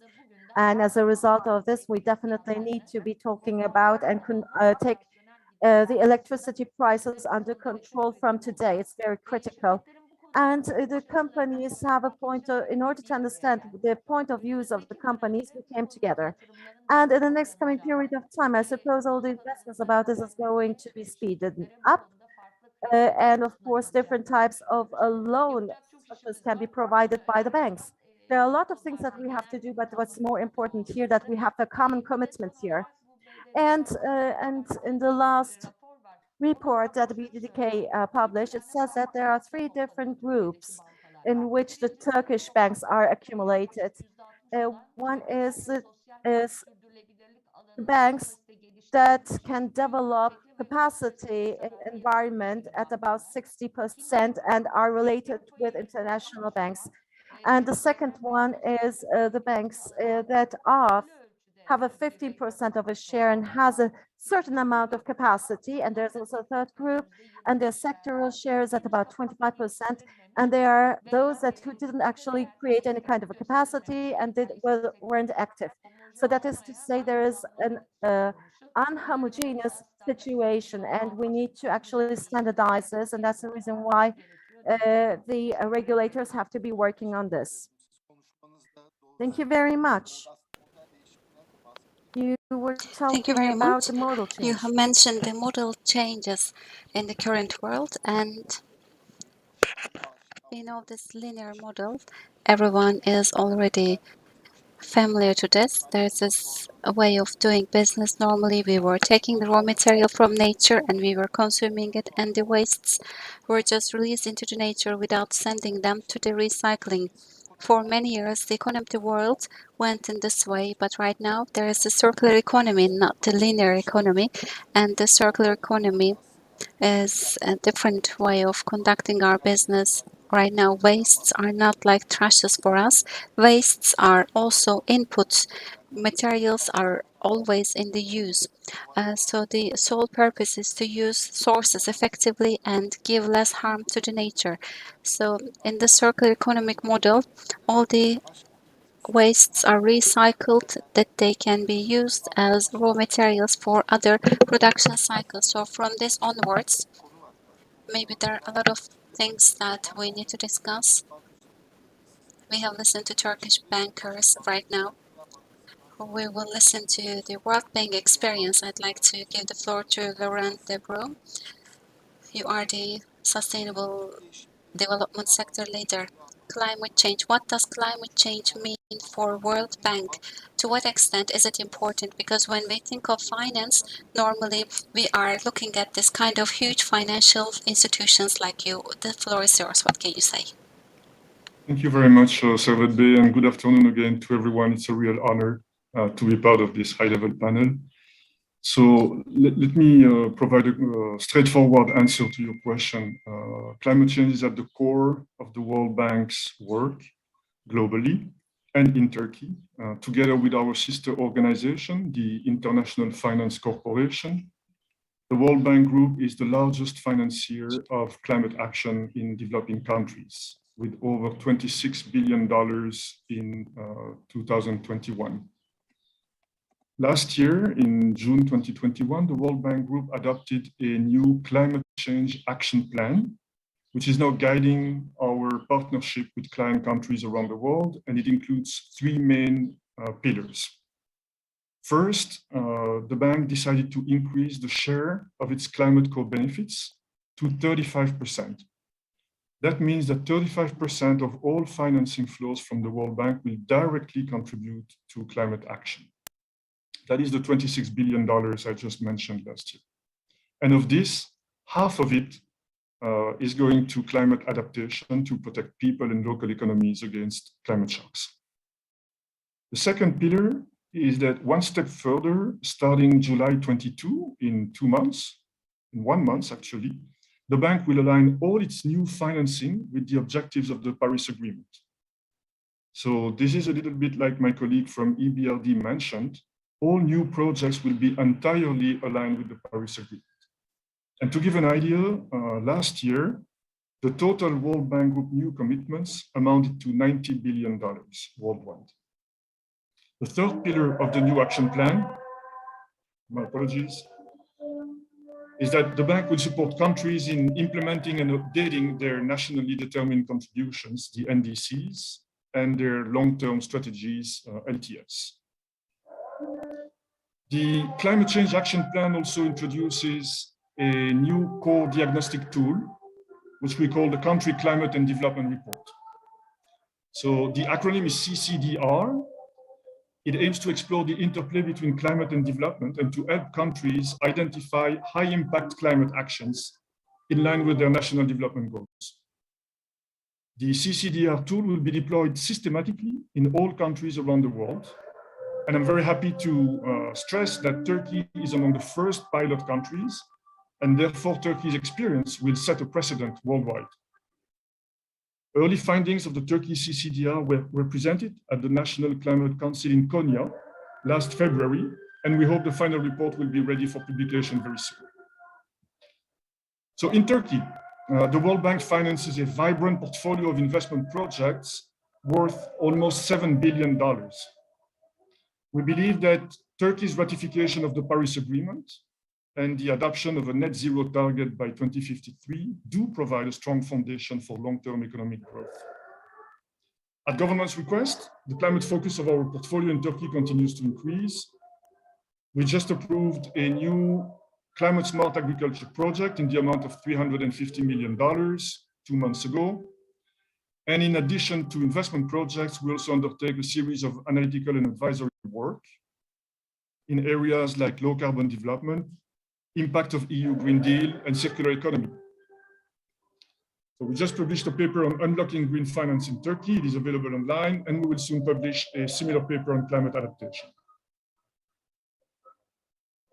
Above and beyond this regular lending and analytical program, I'm also pleased to confirm that the World Bank and the IFC agreed to mobilize additional climate finance in the context of the Memorandum of Understanding, which was signed last October following the ratification of the Paris Agreement between the government and 6 development partners. Those development partners are the World Bank, the IFC, France, Germany, EBRD, present on this panel, and the United Nations.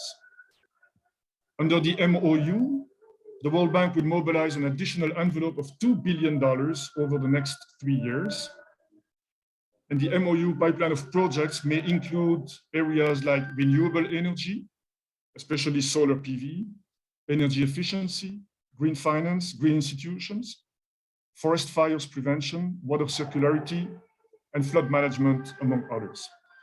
So all this to say, once again, is that climate action is at the core of the bank's work in Turkey.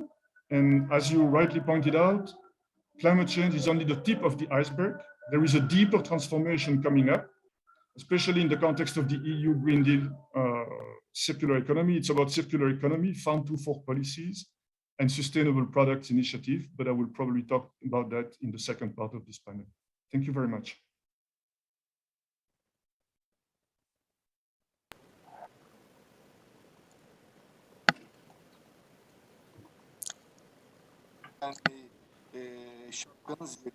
Thank you very much. So what are the areas that Turkey should be focusing on? What you do as EBRD in Turkey? Of course, yes.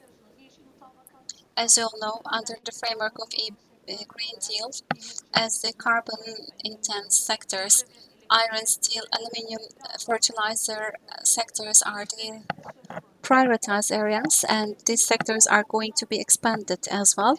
So, as you all know, in Turkey, we have national zero emission target towards 2053. This is what we are aiming at, and as of this moment, it's like 506 million tons of carbon emission value, and it's going to be decreased down to 100 millions, and it's going to be then taken down to zero levels. Of course, with short-term targets, we will show how we are going to reach the long-term targets as country and also as the companies in Turkey. By providing short-term targets, we have to share the way that we can reach these long-term targets with our business models, and it should be integrated to our business plans. And as of this moment in the world, there are different things being discussed: net zero level and nature positivism. So what does it mean? We have to give more to the nature than we take from nature itself. This is what we need to do as companies in Turkey. And WBCSC's works, we share every detail to our own members so that how they can reach to these targets. We need to contribute on the equal and fair societies. So companies aiming at reaching the social structure should be implementing very assertive and strategic methods rather than direct activity areas of the companies. All the parties on the whole value chain should be touched and they should be integrated to the targets, and we have to accelerate that actually. This is the period that we are going in. As a Sustainable Development Association, especially in Turkey, we are checking the potential of Turkey for the sustainable development, and we have been working with EBRD for the last 6 to 7 years. We have established Turkey's circular economic platform, and we have more than 250 members from 26 different actors. It's equal to 230 tons of recycled materials thanks to what we have done with the EBRD. You have mentioned that it's rather than direct economy, we have to be turning into circular economy, especially for the countries importing raw material. We have to explain this to everyone, how critical it is, and we have to learn from one another, and thanks to this, we need to realize our targets. Last year, we did this for the first time, and this year we have had the second Circular Economy Week of Turkey. We have invited national and international guests. Approximately 100 people took place as speakers, and those speakers shared their information with the participants. And with the French Development Agency, there is this fund, and thanks to the partnership of KPMG, in 5 sectors, preliminary research report of the circular economy has been prepared. It has been shared with the public, and the details are going to be shared. Why am I saying this? Because tomorrow all these details will bring more investment needs, because as companies make these investments, they will knock on the doors of the banks for the finance support. Banks should be ready for it so that we can accelerate this transformation. And in Istanbul industry, for the SME circular enhancement and also productivity of the resources platform, we have already realized this, and this has been realized with the support and endorsement of the Istanbul Chamber of Commerce and Istanbul Industry Chamber. This is really important for us. All the cooperation and collaboration matter to us in terms of enhancing capacity and learning from one another and sharing good practices. Collaboration matters a lot. I wanted to emphasize the importance of cooperation, and having such panels is really crucial. I believe that it's really valuable for adding more value on top of our collaborations. And last but not least,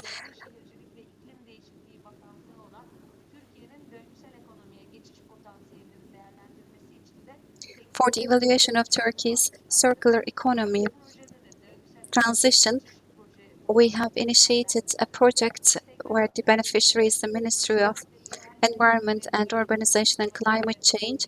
We are going to enhance the local administrations, local government capacities, and we are going to enhance the National Action Plan. Plastic, as you all know, is really important for sustainable development and global compacts and Sustainability Development Association and with TÜSİAD.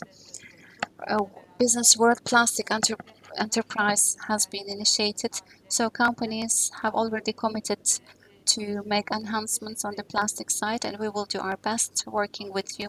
Thank you very much. Thank you so much. Plastic incentive of the business world is really important for us. United Nations and some other institutions helped us.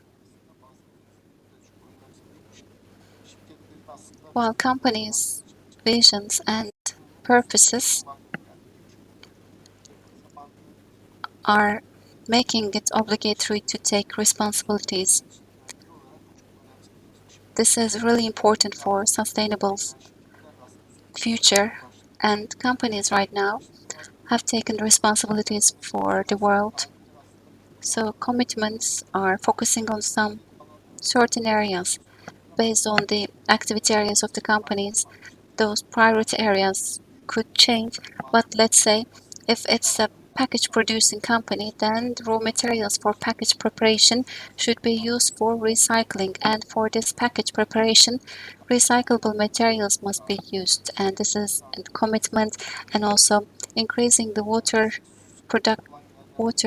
efficiency and water saving is another commitment, and energy consumption rate must be enhanced. Carbon neutral production activity, 100% electricity use, and decreasing greenhouse emission. This kind of commitments should be initiated and kept by the companies. We have already mentioned some implementations, but Mr. Ashkan, as TEP, what can you say in terms of sustainability? What is your perception about sustainability? What do you do in sustainability? And what is your approach towards green finance? What are your policies? Can you please talk about it with further details? Thank you very much, Mr. Servet. Well, here, especially when it comes to sustainability and positive banking, we have been given importance to these topics for a long time with BNP Paribas. Thanks to their cooperation, we are trying to define what kind of a roadmap we can come up with.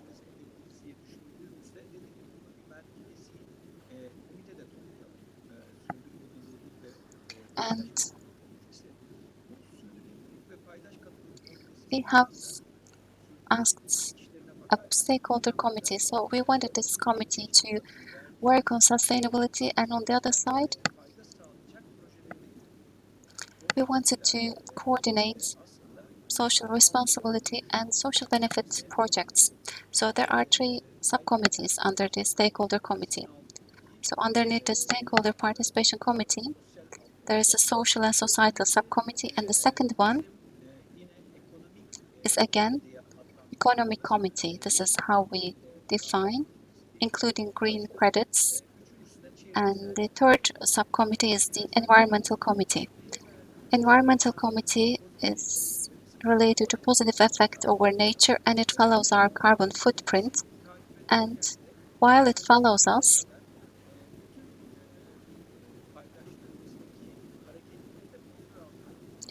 it tries to control the stakeholders as well. And economic committee controls the flow on the finance that we provide.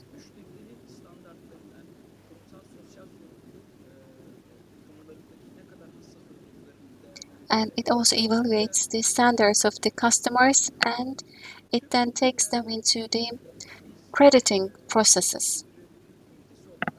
As sustainability committee, while we evaluate all of them, in my department, we integrate everything to our business units. These are not only talks or words, but at the end we integrate what we talk into our business. Because if it is integrated to what we do, then it is easier to follow them up.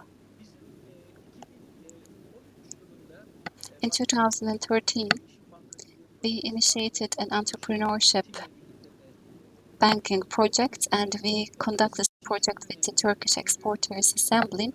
This project matters a lot to us because up until this time, if a person or enterprise can't find the way to develop themselves, or if they can't find a market to improve themselves, we can, by means of this platform, provide organizations and opportunities to these people or organizations. In 2015, we initiated women entrepreneurship and banking for the economic growth. We wanted to underline the availability and presence of women in the business world. So we provide them loans and credits, and we also train women entrepreneurs. We lead the way for them. We find customers to our women entrepreneurs. So with these ways, we try to be involved in this ecosystem, and we want that ecosystem to develop itself further. As of 2017, a social entrepreneurship ecosystem, openly social entrepreneurship and different makers ecosystem projects have been conducted.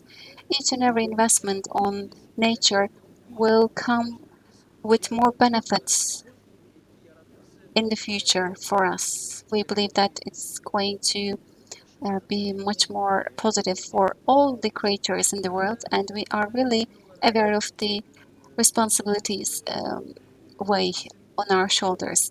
And this is all voluntary, by the way, and we support our stakeholders, and as TEB, both financially and spiritually support our projects. This is all I can say. This is how I can summarize it. Thank you very much. Okay, Hasan Bey, we can continue with you. Turkey has ratified Paris Agreement, and should there be a finance transfer infrastructure, or what kind of a structure is needed? Thank you very much. Yes, it's late, but at the very end, finally, Turkey has ratified Paris Agreement. We already took some precautions, as Ebru has already mentioned, and EBRD and IOC representatives have already reflected on some activities that are ongoing. I'd like to give a retrospective history to you. Well, when it comes to finance infrastructure and source strategy, in total, there are 4 main stakeholders. First of all, there is the resource providers, and we have EBRD, World Bank, and IBRD. And there are also some intermediary institutions like us, and there is the investors or regulating public authority. So these are the main actors of this strategy and the very issue that we are discussing. Paris Agreement has been ratified by Turkey. This is the reality that it has come very late in the last year, but during our financing regulation negotiations, we were not approving finance reach or access to for a company who is not approving green deals or environment aspects. So prior to this, actually, we already started our works, and including TSKB and many other financial institutions have already provided their funds through social media. They have stated that only environment-friendly companies could get credit. So as financial sector players, thanks to these resource negotiations, we received good feedback for the potential investors and also public institutions. At the end of 2019, of course, European Green Deal, as of its beginning, since the very beginning of our panel, we have been talking about carbon border adjustment. It has become very popular. Yes, we know that. And majority of the actors on the industry are aware of this issue, and they have attempted making important investments.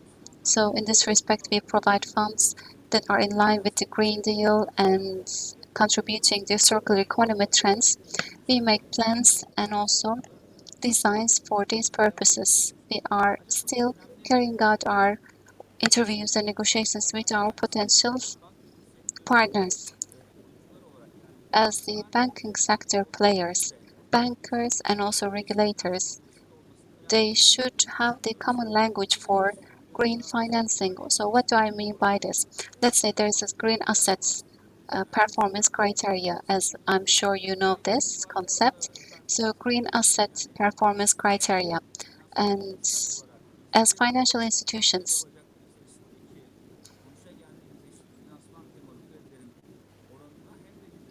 we have to be looking at the green credit ratio that the banks should get from the investors.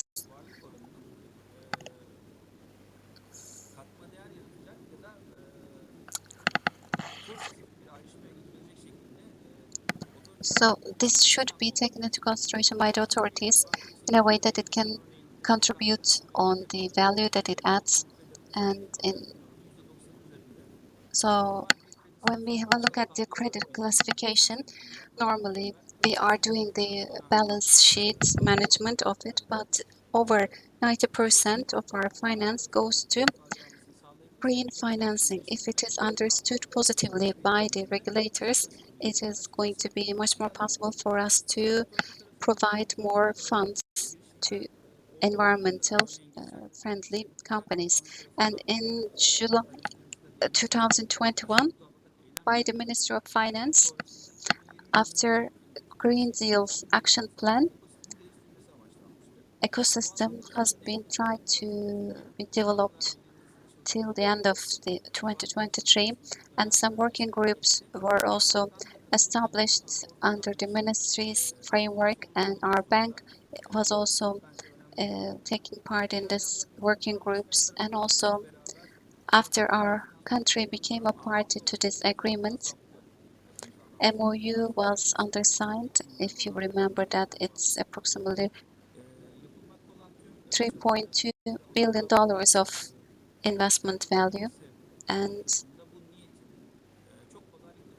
I believe that this intention is going to be very well adopted by Turkey. At least on the MOU, an intention was declared, and this is very crucial beyond everything. And in Shule's presentation, we listened to the importance of the Climate Council. We were there, and at the end of this council meeting, there was 207 recommendation decisions. It's under evaluation right now, but very soon, I believe that we will be getting much more tractions from the ministry. And if I'm to give you some other details with respect to our bank, we have already made some adaptation works in order to support this kind of investments. We have already worked with the EBRD and also World Bank for finding the fund for our country. So we will be the intermediaries for having fund to Turkey. But we believe that rather than talking, actually walking and putting everything into practice matters a lot. So we will be reporting our actions with respect to climate. And we are already publishing our progress report under the UNFPCA framework. And last year, Turkey was finally a party to Paris agreements, but private sector and also stakeholders of the private sector had already started working for Paris Agreement conclusions beforehand. So we believe that there are some temporary balance problems, but when these balance problems are settled in the mid and long term, we will have no problems with access to finance. Thank you very much. Thank you very much. Now, when we say fight against climate change, targets of the countries are really important, and finance is really crucial. In COP26 in Glasgow, finance was mentioned. Again, I'd like to ask this question to Laurent Debro. Turkey. How can Turkey mobilize more additional finance, more additional funding?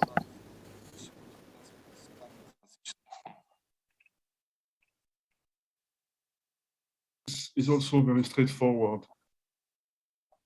Sorry, am I on mute? Yes. Yeah. So it's also straightforward. It is clear that public spending will cover only a fraction of the investments needed for the energy transition and the climate agenda more broadly.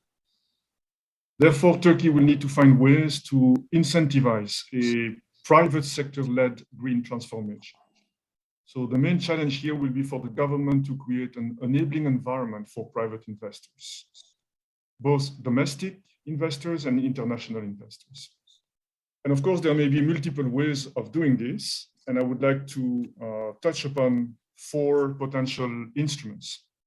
The first one is about carbon pricing.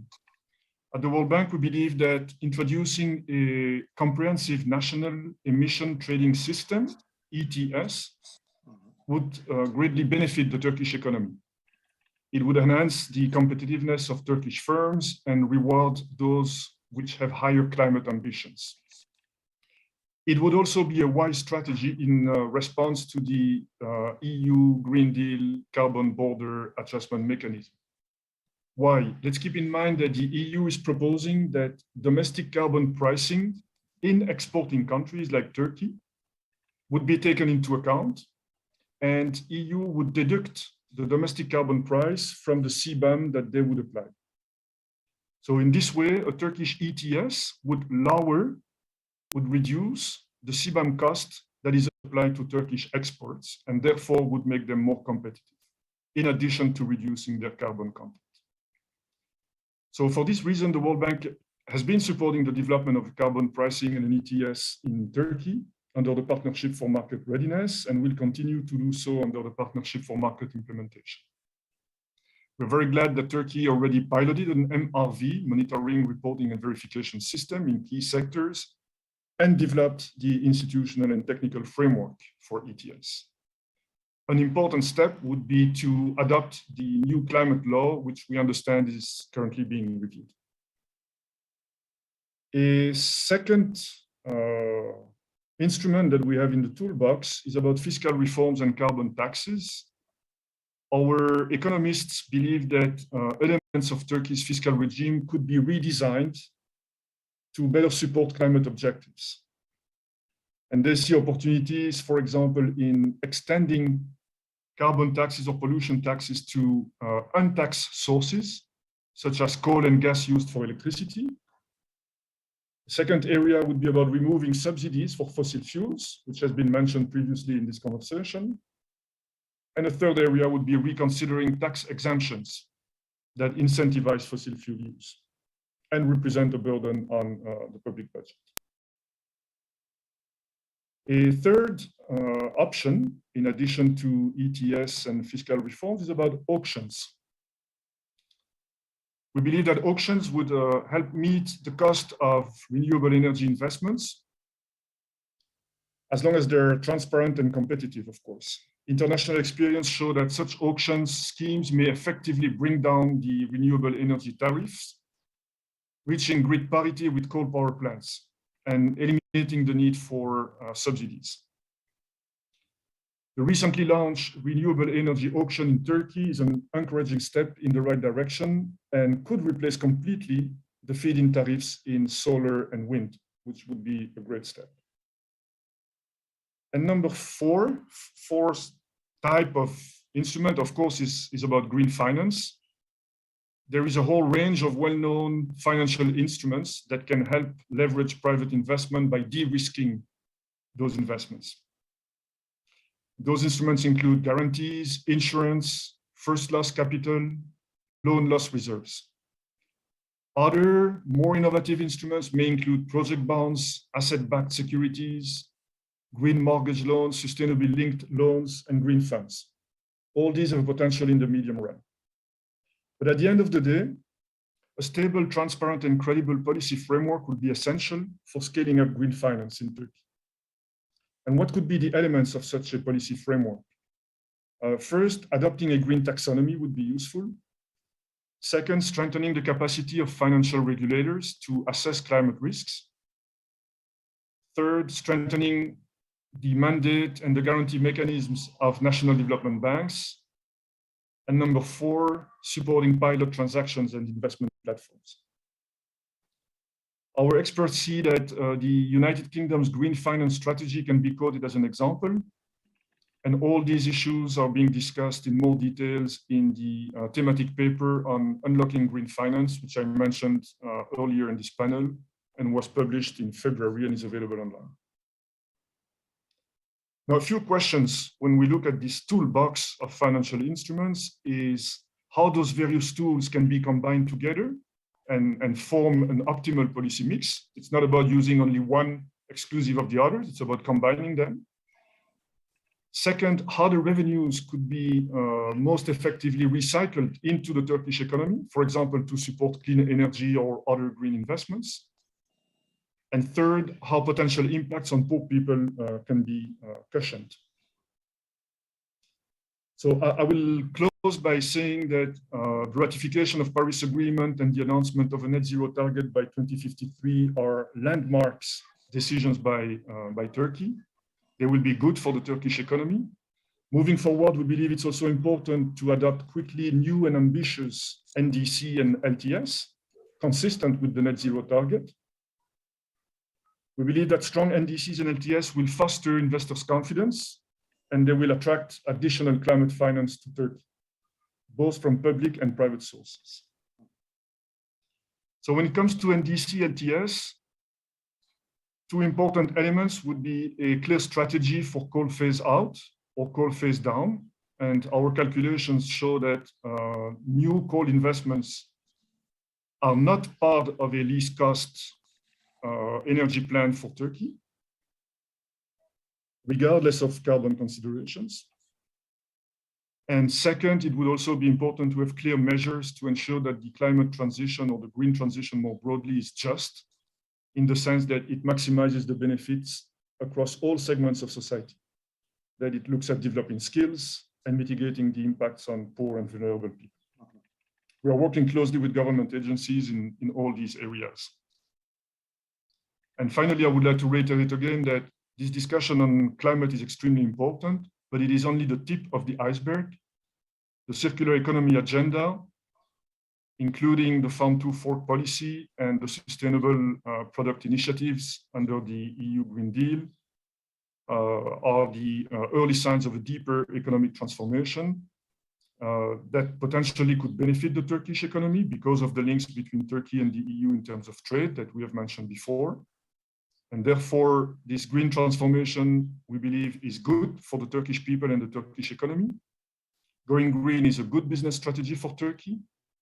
And the sooner and the more proactively we engage, the higher the benefits will be. Thank you very much. Teşekkürler. Oldukça net ve açık bir aksiyon listesi verdiniz. Oldukça faydalanacak bir liste. Ben de bayağı... You have given us a very detailed list for the actions. Şöyle Hanım, maybe we can continue with you.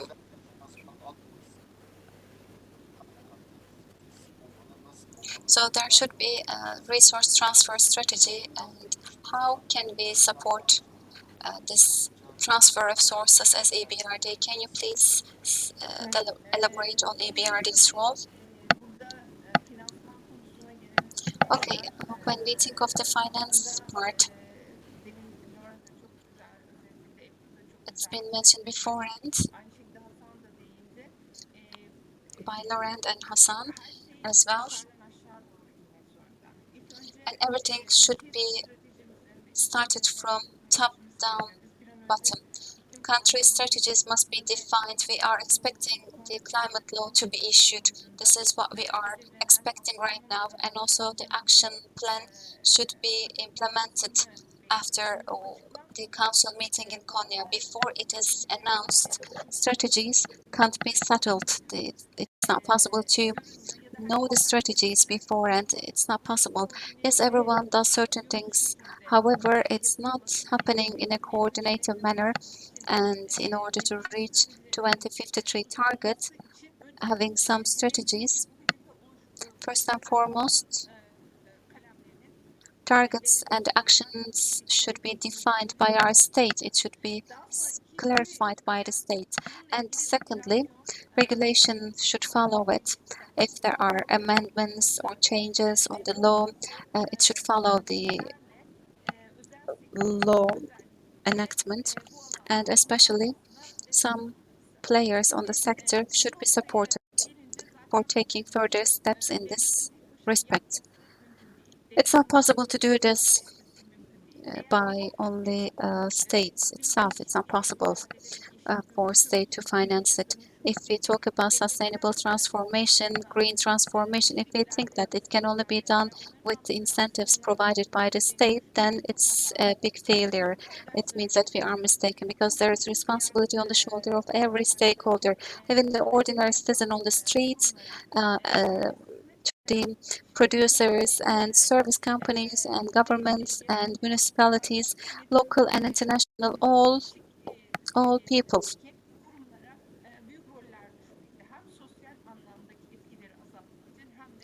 In order to decrease the social effects and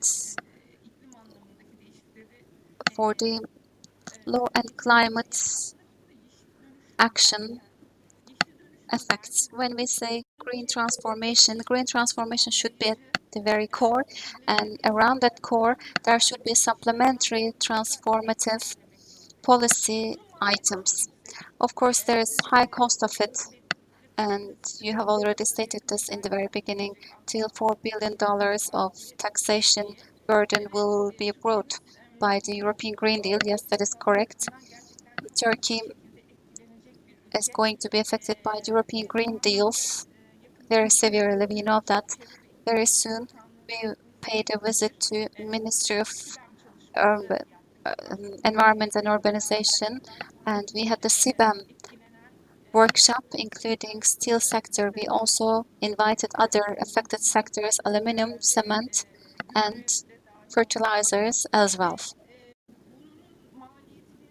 And the cost of it, we don't know to what extent it's going to be bringing higher burden, and I believe very soon we're going to publish our work. But as you can imagine, European Union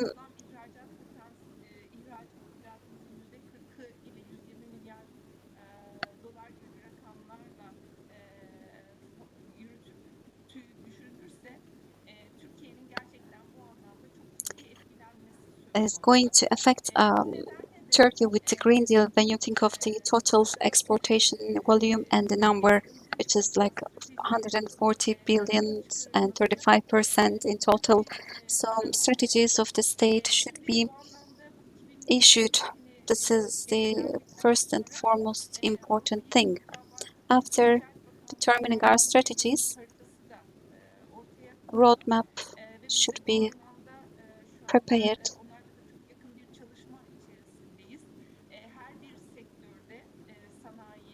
In each and every sector for industry and cement, and also including the fertilizer, we need to find a low carbon pathway, to find the steps to be taken. And what are the steps to be taken? This is what we are aiming at. And at the end of this work, private sector players are going to understand the very serious steps that they need to take. This is all finance, this is all about cost.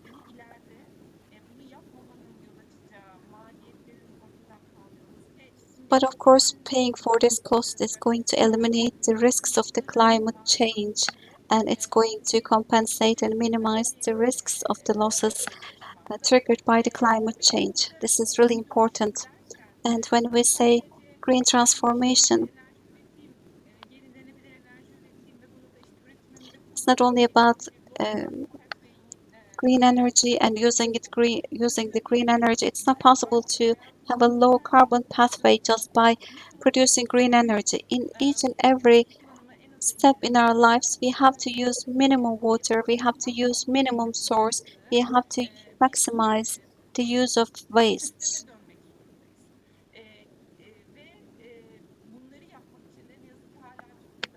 And in order to do this, there are many steps to be taken in Turkey. And as of this moment, Turkey produces the highest amount of waste and uses the waste in the lowest levels. Ebru has underlined an important thing before, and with the Ministry of Urbanization and Environment, we stepped in a journey called Near West Zero. So within the framework of that initiative, we worked on a marketplace for using near zero waste, and TUSIAD supported us a lot, and this platform has been started to be used, and the real purpose is to minimize the waste and get maximum use of the waste and to use them in a recyclable manner. Another thing that I want to mention is that emission trading system. Lawrence has already mentioned that in Turkey we don't have an emission trading system, and also here we need to put it into practice immediately, and all the income that we can get out of this should be used for industry and green transformation. This is really important. In Konya, we had the climate council, and we were talking when the pilot studies would be activated. And right now, we are right now thinking for 2024 for the climate pilot studies, but we don't know whether this period is sufficient for us. We are still having these concerns on our mind because as of 2026, all kinds of costs and expenses will be reflected on our investments. There is Scope 1 and Scope 2 emissions. It's a carbon border adjustment mechanism. As a result of this, we have to switch into emission trading system so that we can minimize the effects. So NDCs should be stated, declared soon. This is what we want. We want the strategies to be declared, and we want the ETS to be implemented soon so that Turkey can get a minimum effect. And now, as EBRD, as I've stated before, and we want to have support in three main pillars. One of them is finance. And there is also the policy dialogue. And there is also the technical support in the third pillar.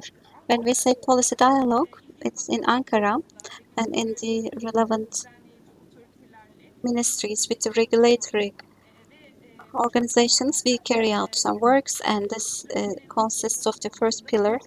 And on the strategy preparation, we support our state in the renewable energy action plan, in the national action plan we took place, and in the energy efficiency action plan.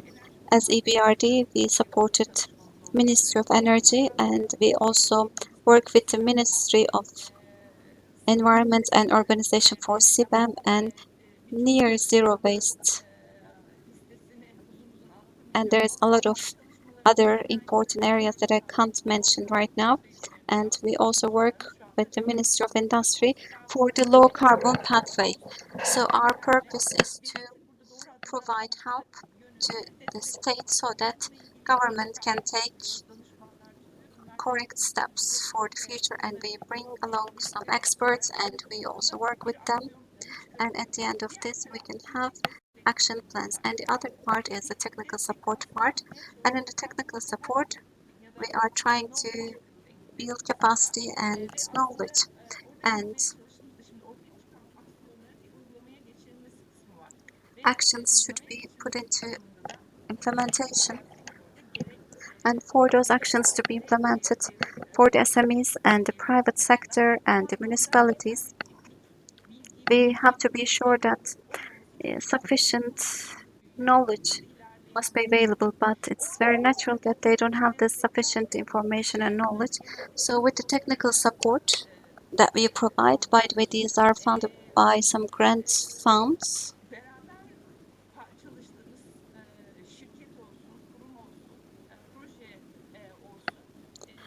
companies, projects, institutions. So at the very end, we try to enhance their capacity building purposes. After these two main pillars, there comes the finance pillar. In the finance pillar, there are different products that we provide, and we make them utilize the finance instruments, as I've stated in the very beginning. Can you please wrap it up? In the beginning of my speech, I mentioned that it's not sufficient by themselves. As of this moment, different products are tried to be given, and there are some other instruments. So at the very end, this is an obligation for us to develop ourselves.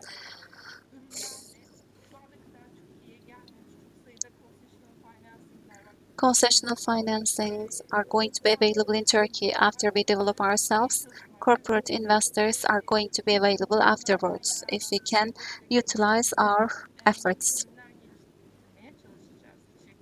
Thank you.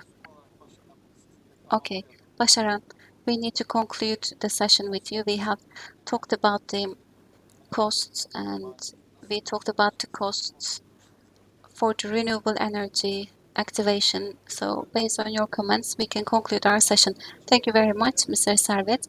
After ratification of Paris Agreement, we agreed upon making zero for the carbon footprint till the year of 2053, and till 2030 we're going to reduce carbon footprint by 50%. And for the wind and solar energy, in the recent times there have been new incentives. Those incentives have been perceived as positive for the carbon neutral target for 2053. We know that all the regulation works have been accelerated, but very swiftly and quickly in all the energy sectors. We have to make an energy efficiency centered working framework, and everything should be in line and harmony with European Union countries. It requires harmony, it requires time and also money. So we need short-term incentives, and also we know that it's going to add some activity on the economy, decreasing the value-added taxation, and providing some incentives will make sectors' lives easier. Investments on the carbon lowering actions are going to be very effective for us to reach our targets. Green transformation requires a rooted change in all sectors, especially in Turkey, for us to continue exportation in a sustainable manner.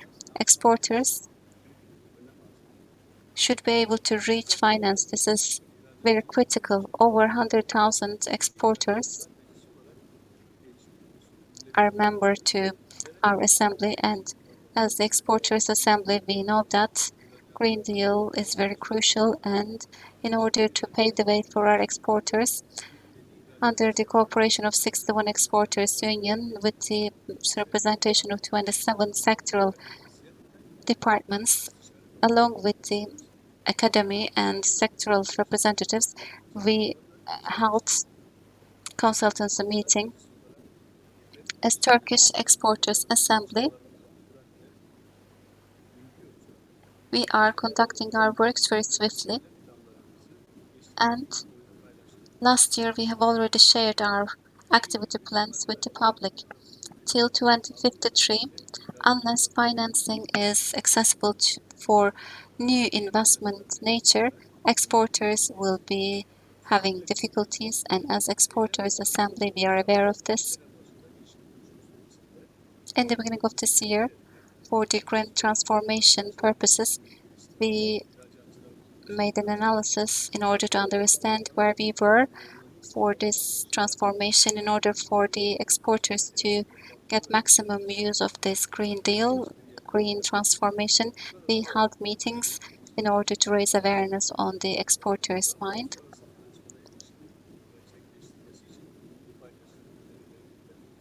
We listened to the recommendation of the stakeholders in these meetings, and we emphasized the implementation of the recommendations, and we need to also enlarge the scope of the projects that we can have with the European Union countries. As Turkish Exporters Assembly, IPA 3 is the framework that we are conducting our projects under, and on the sectoral basis, we know that increasing the number of the projects is really crucial. I agree with Şule. Turkey should be implementing ETS system very immediately. This is what we need to do. And there is also the MBRD, evaluation, measurement, reporting system. It should also be put into practice. This is not very mentioned right now here, but in the maritime sector, European Union countries, from port to port, carbon taxation is going to be implemented next year. So carbon emission fee is going to be paid. In our country, we don't have this measurement system. So if we don't have our carbon taxation system, then European Union countries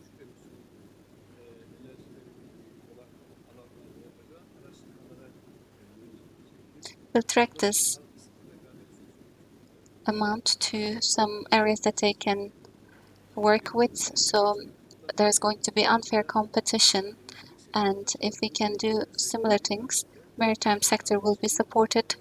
So in this way, competitive advantage will be in favor of our maritime sector players against European Union. I agree with you, ETS and MRB systems should be put into practice. Thank you very much. Thank you so much. I'd like to thank all the panelists for their very valuable participation. So 21 year ago, Forum Istanbul stepped into this journey. For 21 year, I'd like to thank all the sponsors for being with us in this 21 year of journey. So I hope that we will be having much more 20 years together. I'd like to thank you very much for your participation. Thank you.